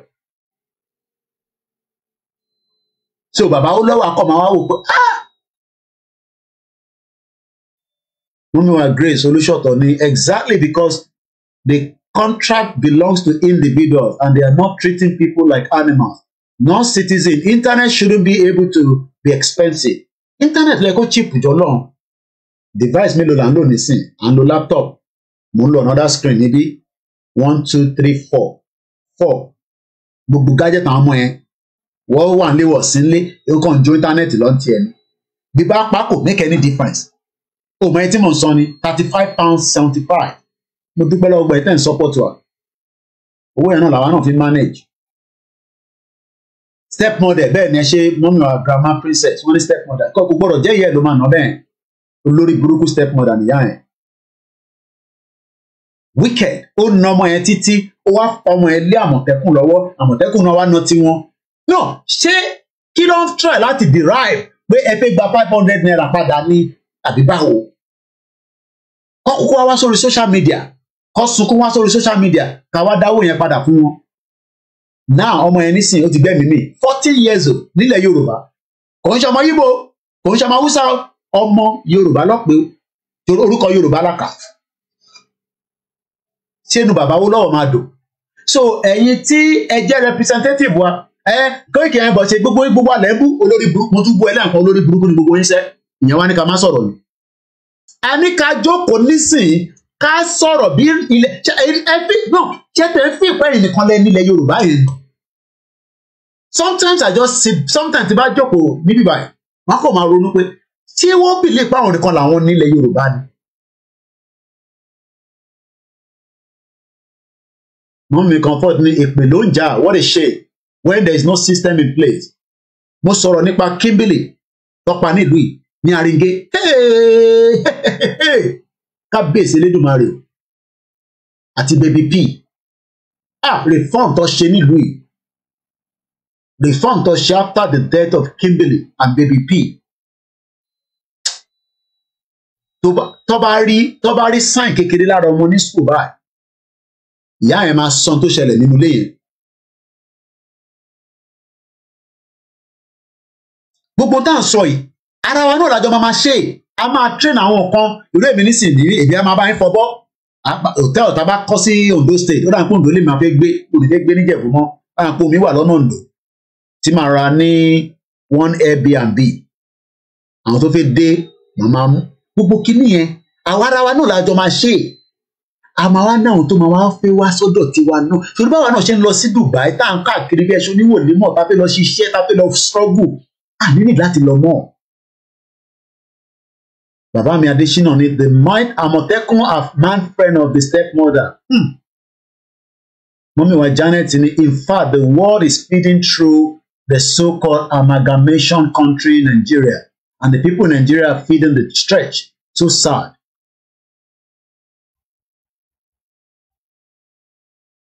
Awolowo akọ́mọ bàbá yẹn kọ́ máa wọ pé ọmọ what a situation. Awolowo àwọn òtẹ gbọ́njúmọ̀ dáadáa gbọ́njúmọ̀ bàbá yẹn dáadáa because he died in 1982 àbí 82 àbí 87 ni bàbá kú àwa sì jẹ́ mọ́ kékeré nígbà yẹn so àrílé mọ́ akọ̀mọ́ Awólọ́wọ̀ nísìnyí láti understand pé so gbogbo àwọn Fáyẹmí yẹn gbogbo àwọn governors yẹn tó kàwé yẹn so under regional government ní gbogbo wọn fi ní that first layer of education 87 ẹ ṣe fún correction Awólọ́wọ̀ died in 1987 ọmọ ọdún mélòó lèmi ní 1987 ẹ wá wọlé Yorùbá lẹ́nu nísìn àwọn ọmọ wa tí wọ́n ṣe program láàárọ̀ OBJ ẹ bá wọn máa support àwọn ọmọ yẹn ẹ ra data bẹ́ẹ̀ tẹ̀ fi fún wọn lówó ẹ bá wọn ra data sórí fóònù wọn ó gbé wa lọ síbi tó ti ń ṣe ẹ̀yìn epo ìyẹn OBJ yẹn dẹ̀ dúró gan tí bá àwọn dúró ó ń ṣe pé àtún promoted no ní tí mo mọ̀ ni kódà injury kan ṣì wà lẹ́sẹ̀ tí mo ṣe ń sẹ́ndì oògùn sí àfi go into too much details mọ́ lórí ẹ̀ lórí ìrìn àjò yìí náà ni ìbọn yẹn ti ṣe léṣe lẹ́sẹ̀ ó máa ń títò rìn nísìnyí tẹ́ bá lọ program yẹn mo share sórí platform aláàárọ̀ tí bọ̀bọ̀ tó ń sọ̀rọ̀ nípa epo yìí ẹ̀pẹ́ ra data fún wọn bẹ́ẹ̀ tẹ̀ fẹ́ fún wọn lówó so that call him and because ẹ wo ohun tó gbé jáde epo pupa so ṣé Awólọ́wọ̀ inú ẹ̀ máa wá dùn pé wọ́n pọ̀bọ Yorùbá nítorí 500 naira ǹjẹ́ kí wọ́n máa sunkún lé lórí náà tí mo ní 500 naira fún nínú wallet mi lókè the 9th of May Okay, men ni bàbá kú kí abá tó ṣe ń celebrate bàbá ní 30 years of kìíní kan ọ̀bí 31 lórí Twitter ní last week kan ni. Mo rí tí àwọn oríṣiríṣi àwọn èèyàn post ẹ̀. Ó dàbí àwọn boys wa náà tó ń ṣiṣẹ́ fún wa náà post ẹ̀. For God. I don't even know what to say anymore sometimes. The Yoruba politicians are very, very intelligent or smart gan. Because wọ́n mọ̀ pé tí gbogbo ẹ̀ bá tó bá level, gbogbo tó ń ṣe yẹn wọ́n ní lè ṣe, they won't be able to do it. And they are not interested to let it break. But bí ṣe ń sọlọ lórí ti Tinubu, the North will give him everything that he wants to do, but he must not break Nigeria. But bó ṣe fẹ́ manage the crisis yẹn, I don't know. Because the North wants to come back in 2031. Ká lè fi closure sí programming. Pé àní débẹ̀ níjọ́ kan yẹn, bí 40 lè ní, Ọlọ́run fún gbogbo alẹ́mìí gúngùn. A máa débẹ̀, èyí tá ti lè gbẹnu lé báyìí, a máa débẹ̀ nítorí pé ẹ̀yin tẹ́ ń support àwọn olóṣèlú, ó máa sún yín after 8 years. Ẹ ní lè play that same politics. Ṣé rí 8 years from now, politics dem play nísìn, ẹ ní lè play ẹ̀mú nígbà yẹn. Because power rotation máa ṣẹlẹ̀, power tún máa fẹ́ padà sí north. Alájà Dada sọ pé Adéyẹyẹ, wọ́n ní it is shameful to hear that a child can be beaten to death because of 500 naira, which is 50p. Wọ́n nà pa. Mo gbọ́rọ̀ ẹ̀rí. Mo kí gbogbo ẹni tẹ́ ń ju love wa látòrí Instagram àbí gbogbo ẹ̀ tí ń jù wá. Mo kí gbogbo alẹ́ nǹkan sí. Elédùmarè ọba tó léni tó lọ́la. Ẹ̀yin tẹ́ jẹ́ elite wa. Àti bú yín ẹ̀tẹ̀ dáhùn. Àti sọ̀rọ̀ sí yín ẹ̀tẹ̀ dá wa lóhùn. Àbí bẹ́ẹ̀ kọ́? Iná concern una.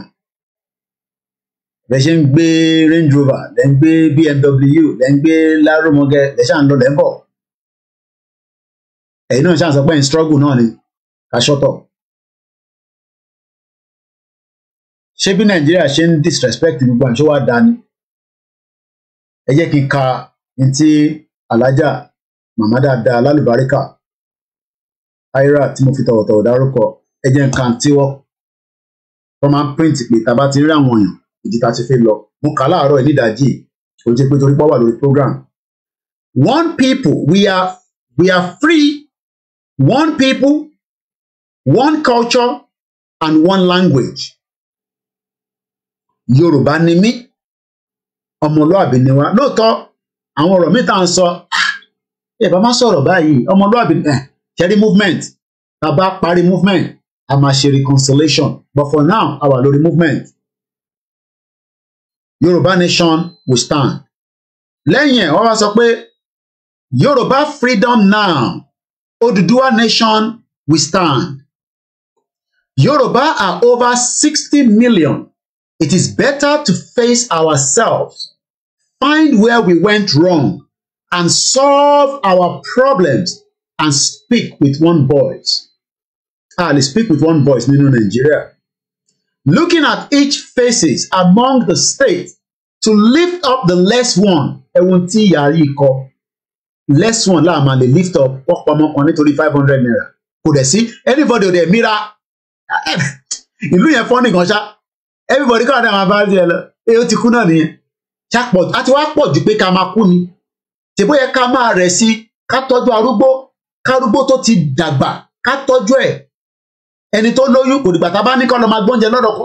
A ti máa ní káwọn yẹn lọ máa gbóúnjẹ lọ́dọ̀ Kùkú foundation. Ẹni tó ní problem a ṣe lè ní kọ́ lọ sọ́dọ̀ bàbá wa Oríyọmí Hamzat. Ó yẹ ká ní system tó máa solve gbogbo problem yẹn ni. Mélòó làwọn yẹn fẹ́ resolve? Ọdẹ kú gbìyànjú, condemn, they criticize me. Let's lift up the less ones and turn our nation to a competitive nation in order to achieve a better goal that is good for our children. Children kọ̀kọ́lá ọmọ kọ̀kọ́lá náà pa nísìn 14 years old, 500 naira. Step model ló pa. Ó ná títí kò wà satisfy. Ó wá hand over fún bí àwọn boyfriend ẹ̀ tó jẹ́ Àmọ̀tẹ́kùn. Àwọn ẹ̀mọ̀ òkúta ti ń touch ọmọ rò pa àwọn ọmọ yẹn. àgbàlagbà gan tẹ́ bá tọ́jú ẹ̀ títí ó lè kú. Ẹ wo àwọn kan náà ní Ogun State kan ní news yẹn náà last week ni báǹkì lọ sílé àwọn tí wọ́n gba lóònù bí ẹwọ lápò wọ́n wá ti ìyá yẹn bá dákẹ́ ó ti kú nísìn wọ́n ti kó àwọn yẹn lọ sí pa wọ́n ti kó wọn lọ pàǹtí nísìn àgbàlagbà nìyẹn o. I'm sure some of you tẹ́ bá ń follow blogs wa ẹ ti ka news yẹn lórí àwọn blogs wa. Somewhere in Ogun State wọ́n ní woman yẹn bí ọkọ ẹ̀ ló yáwó àbí kankan àdánù báǹkì wa lọ sílé ẹ̀ bí àwọn shark loan yẹn náà ni o wọ́n wá fẹ́ lọ retrieve owó wọn wọ́n wá kó electronics wọ́n wá ti woman yẹn wá ṣu ẹni tó yẹ pé woman tó yẹ pé ó ti ní problem tó yẹ pé nọ́ọ̀sì ni mo sọ fún yín pé mo sì níjọ́ tí mo dé 1990 ọ̀n bá yànjà nílùú yìí olúkálukú ló ń gbé tiẹ̀ sára kó má lọ tìyàn tó bá ti dákẹ́ òun lọ serve nìyẹn. I'm sure you saw that. Ẹ wá ohun tí ìyá alálùbáríkà ẹ̀ alájà adéyẹyẹ mú kí gbogbo ẹ̀yin yá wa àwọn alájà gbangbálà gbogbo yín pátápátá gbogbo sákòsì yẹn títí dé man títí dé gbogbo àsàlátù rahman mú kí gbogbo ẹ̀yin girama mú kẹ́yìn alájì náà àfihàn sílẹ̀. Wọ́n sọ níbí wáyé pé good life for our children, youth, children yet unborn to become a great nation where they are of the same natives, language, and tradition. The reason for Yoruba to exit from Nigeria. Yoruba tribe was a nation and a country before the fraudulent 1914 amalgamation. Nigeria was forced upon us for over 100 years. This created injustice, atrocities against the Yorubas by the Fulanis and even the Yorubas and Igbos, because we were not marginalized Arawa. Increasing on terrorism, banditry, killings, raping, kidnapping, racial abuse to our sisters, fathers from their farmland. We're just 5 minutes to the end of the program. Fulanis are enslaving us in our land. Within the cycle of Nigeria. Bí Tinubu man lè change as many of these parastatal, then Agbe Yoruba síbẹ̀ for 8 years. Tó bá lọ, wá tó dá wọn padà. They occupying all positions in Yoruba province in all government offices, port authority, airport authority, immigration services, custom services, military, police force, and many more. Nigeria has failed us and is now on fire. That is how far I can go this afternoon. My name is Olami Koiki, and this has been again one of your lecture room where we discuss. This is not a violent platform. And if you think it's violent to you, it's entirely up to your own headache. Ẹ̀gbọ́n mi Ṣẹ́gun Ọ̀nà, ẹ káàbọ̀ sórí ètò àti fẹ́ máa parí ẹ̀. Mo kí gbogbo alẹ́ nǹkan sí. Mo kí gbogbo àwọn tó wà ní different part of the world. Mo kí ẹ̀ǹtẹ̀ wà nílé. I understand the pain is too much, but ẹ má rò pé àwọn náà ní owó kan. Koiki ẹ fún wa lówó. No, I don't have it. So, èmi náà ní family affairs tí mò ń dé pẹ̀lú. Èmi náà ní ìdówó tó pọ̀. A dúpẹ́ fọ́lọ́run fún ìwọ̀nba tí àwọn tó fi ń support wa. That is how far I can go. I wish I could take it a little bit further, but I can't. I'm going to end it here, close it here. But before we do that, we normally say,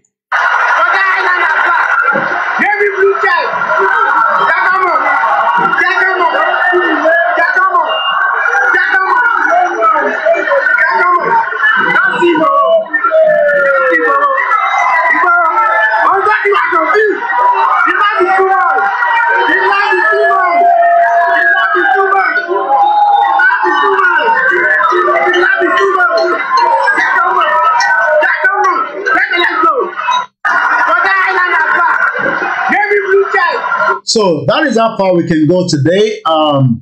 If I can make it out tonight, I will try. If not, àtúpàdé nígbà tí Elédùmarè bá kọ ìpàdé wa. I'm sure there will be other programs. There are also some that are need to be watched. Bàbá Akíntóyè ṣe program pẹ̀lú àwọn YSDM. Èmi náà tí gbọ́, so yẹn ni kò jẹ́ kí n reference láti ṣe any extract lára ẹ̀. Màá lọ gbọ́ nísìn tí bá ti ṣe tán báyìí. So màá lè tẹ́ bá lọ sórí YSDM. Bàbá sọ̀rọ̀ níbẹ̀, but like I said, mo mọ tí wọ́n sọ. I don't know how long it lasted. Àwọn tó bá ń bẹ̀rẹ̀ pé àwọn ní YSDM, that is Yoruba Self-Determination Movement.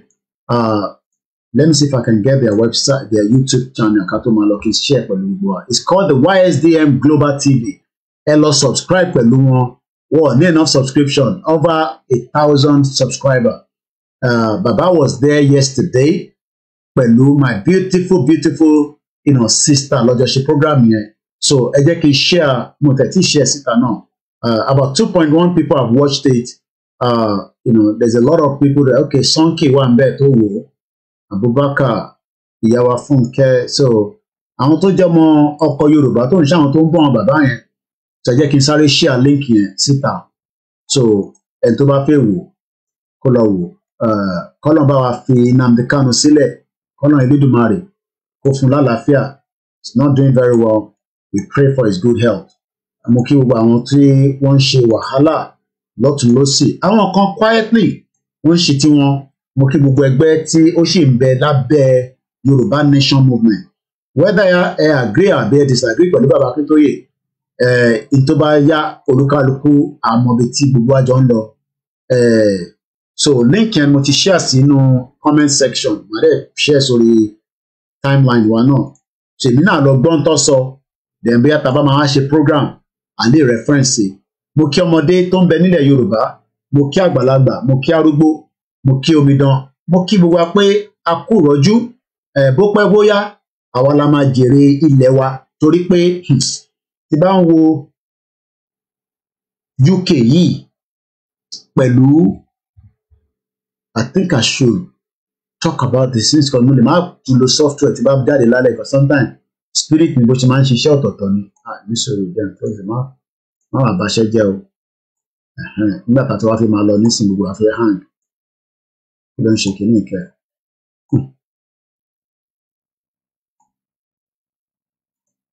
Mo fẹ́ fi nǹkan kan wọ̀n wá. Kọ́lọ̀ ń jẹ́ kí n lè.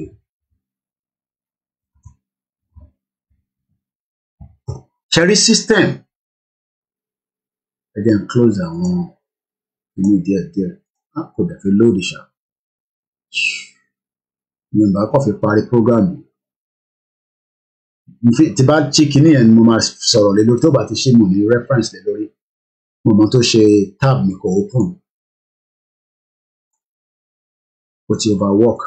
Kọ́lọ́n kó ṣàánú laptop mi. Àdẹ̀ tí ìrọ̀wọ́ rà mí. Kò tẹ́ gbọ́dọ̀ collapse lọ́wọ́, kò tẹ́ gbọ́dọ̀ break down níbi tó ti ṣẹ́ dé nísìn. Alright, kò fẹ́ wá. Mo fẹ́ fi nǹkan kan wọ̀n wá. Kẹ́yìn tẹ́ wà ń lé kẹ́lẹ̀ ní understanding pé. Alright, I'm gonna leave it like that. I'm gonna leave it. So kò fẹ́ open. Mo ti attempt lẹ́yìn lẹ́mẹ̀wàá. Ó kàn ń roll ni, so kò stable mọ́ nìyẹn. So we're gonna leave it. So ẹ jẹ́ ká close broadcasting. Tàbá wa màá lo software, màá wá ṣàlàyé fún yín èyí tí mo fẹ́ sọ̀rọ̀ lé lórí. So kò ní kí n sọ nísìnyí, but something that's got to do with the UK government that you can easily verify just by going on the government website. Why they verify ẹ lẹ́sẹ̀kẹsẹ̀? Òun fẹ́ fi wọ̀n wá. So we will talk about it. Tí ìbá rántí Ọlákúnléjọ àtẹ̀gbọ́n mi Ṣẹ́gun Ọ̀nà, mo kàn fẹ́ fún yín ní pé kẹ́ lè mọ system tó ń ṣiṣẹ́. Àwọn kankan wà tí wọ́n lè verify wa tí mo kúrò nínú ilé mi. Màá kọ́ share code pẹ̀lú àwọn tí mo fẹ́ kọ́ rí nìyẹn. So tí bá padà wá ní later màá fi wọ̀nyí. So àti play you don see Igboho, aago kan dẹ̀ ti lù. Ọlákúnlé rán mi létí tí bá padà wá anytime. Tí bá jẹ́ pé software ni mò ń lò tó ń ṣe fóònù. So ẹ yẹ ká play anthem wa ká máa sọ pé àníri jù báyìí lọ. Mo kí gbogbo ẹ̀yin tẹ́ ń ṣọjọ́ òbí. Ṣé ẹ ti ń palẹ̀mọ́ tèmi náà? Owó la máa gbà. Àgbà gift kankan. Kò sí àmọ́ tó wà ní gift ẹ̀dẹ́ fún wa. Gbogbo ní ẹ lọ máa mú owó sílẹ̀. Inú oṣù yìí náà ni birthday tèmi náà ń bọ̀. A dẹ̀ máa tètè gbowó yẹn. Kíra kí mi náà lè fi ṣe kí ni ìlera tó wù mí àbí so ó dà ń pé tí mo dẹ̀ fi rà ní pé laptop ni màá rà. Laptop tuntun máa ṣiṣẹ́ Yorùbá Nation. Mo ní láti ra another laptop. A wá jẹ́ mẹ́ta kò ń pọ̀ jù. Eléyìí tí a fi ń ṣe níbi ìgbà àwọn tó wà lórí Instagram ń lò. Ìgbà tí mo rà sometimes you do a mistake. Mo rí pé kò dàbí Alienware yìí. Alienware yìí strong gan. Ìyẹn ò rí lè fi gbéṣẹ́ tí mo fẹ́ jáde. So mo gbọ́dọ̀ ra another Alienware. So ẹ lọ máa mú owó yẹn sílẹ̀. Gbogbo ẹ̀ pátápátá bí under £3,000. Kò ní tó pọ̀. Lágbára Elédùmarè. Àdèmà raise owó yẹn ní bíbá náà ni. But when the time comes, inú oṣù yìí ẹ lọ máa gbáradì sílẹ̀. Inú oṣù yìí náà la fi rà o. Ṣé ẹ̀gbọ́n mi Ṣẹ́gun Ọ̀nà ṣé ẹ sọ pé yes àbí no ká tó máa lọ? Ẹ̀gbọ́n mi Ṣẹ́gun Ọ̀nà. kọ̀sẹ̀ yìí ní ọ̀dà ẹ̀yìn àtọ̀lákúnlé ṣé yes nàbí no ìyẹn làwọn fi ṣe birthday gift Koiki Media sọ̀rọ̀ ilé tó ń fi máa ṣe pàkàpàkà kó di pé jọkàn ẹ̀kọ́ ẹ̀ka Koiki bólúwà ṣe program mi o Mesgo ti sọ pé yes so ó ti fòǹtẹ̀ sí mo dúpẹ́ lọ́wọ́ gbogbo yín ní tẹ́ lọ́wọ́ ara wa àwọn tó bá wá ń wá ìbàjẹ́ tiwa àfààní ní Elédùmarè lọ́wọ́ àdìsọ̀jù bẹ́ẹ̀ lọ a ti kọjá ẹni tí ó máa bàjẹ́ ní ṣojú àwọn èèyàn wa mo dúpẹ́ lọ́wọ́ gbogbo yín lẹ́ẹ̀kan sí ìyá Koiki náà dẹ̀ ti sọ pé yes ẹ̀gbọ́n mi Ṣẹ́gun ọ̀nà ẹ̀yin gangan mọ̀ ń dúró dè nígbà tẹ́ ti fi yes sí yẹn òǹtẹ̀ ti gùn nìyẹn so inú oṣù yìí ká lọ máa gbáradì tó bá ju 3,000 lọ ara ètò dáláàlá ó máa dájú ilé ìta lọ ilé tí mo gbọ́wọ́ lé ó ti gbìyànjú gan thank you so much ìyá mi comfort àwọn náà ní yes no going back so lágbára Elédùmarè àníríjì bẹ́ẹ̀ lọ let me go and do some other things and prepare for the next program during the day which we can come out anytime again ó dàbọ̀.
Ìwọ ni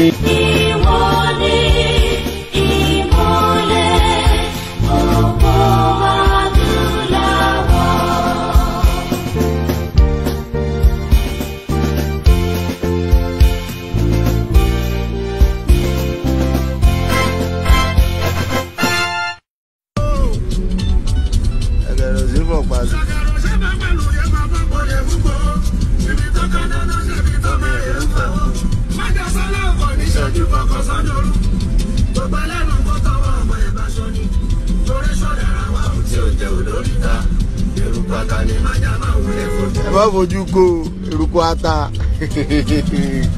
abẹ́ ń bẹ eruku ata tí o ti fojú ko àbá wà gbogbo Nàìjíríà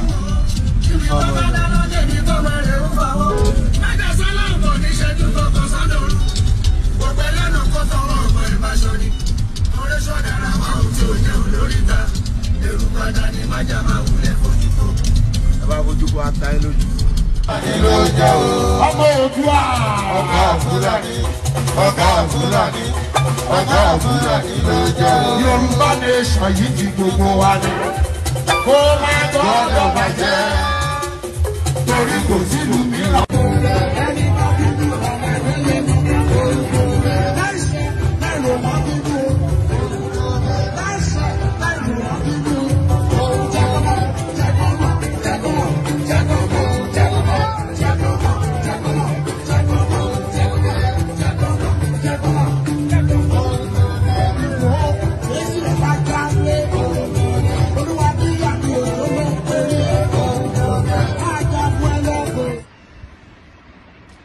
Life is so funny.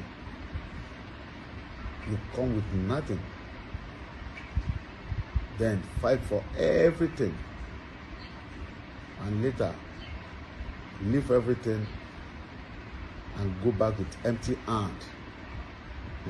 God is powerful. Ojo gàté, kòjọ gàté, Yorùbá nation ṣe bí eré, ó kéde ara rẹ̀. Yorùbá nation rèé o, ó dúró nàtán. Yorùbá nation, ó dúró gédégbé làwa wà, ó dúró gbáǹkéké, ó dúró gbáǹkọ́gbì bí ọ̀pá ọ̀ranyàn káàkiri nílẹ̀ Amẹ́ríkà. Ìlú tí a tẹ̀dó sí orókè Oòduà, onílẹ̀ Yorùbá kò lè farasin. Yorùbá nation ti dúró nàtán fáyé rí ní USA. Ló bá tán, ẹgbẹ́ ìlànà Oòduà lábẹ́ olùdarí ọ̀jọ̀gbọ́n àgbà Banji Akíntóyè ẹ̀ka ti USA lábẹ́ ìṣàkóso Barrister Adékúnjọ ń ló gbé akéde Yorùbá Nation yìí kalẹ̀ kàǹkà. Àgbájọ ọwọ́ là fi sọ̀yà o, àjèjì ọwọ́ kan ò gbẹ́rù lórí, kárìn kápọ̀ yíyẹni yẹni. Gbogbo ọmọ Oòduà nílẹ̀ Amẹ́ríkà àti lágbàáyé ńlá pè láti darapọ̀ mẹ́gbẹ́ wa yìí ní www.ilanausa.org tàbí kí ẹ pè wá sí 202-210-3251. Yorùbá Nation kéde ara rẹ̀ fáyé rí, ojú tẹlẹ́gàn. Yorùbá Nation is calling. Sons and daughters of Yoruba land and citizens of the world, behold, the Yoruba Nation has come to stay. The billboard is magnificent. It is beautiful. It is second to none. It is historic. Sons and daughters of Oduduwa land, this is a clarion call for you to be part of history. Make haste and join Ilana Oma Oodua, USA, at www.ilanausa.org. Today, as tomorrow may be too late, Yoruba Nation is second to none. Call us today at 202-210-3251. Yoruba Nation, Ògo Adúláwọ̀.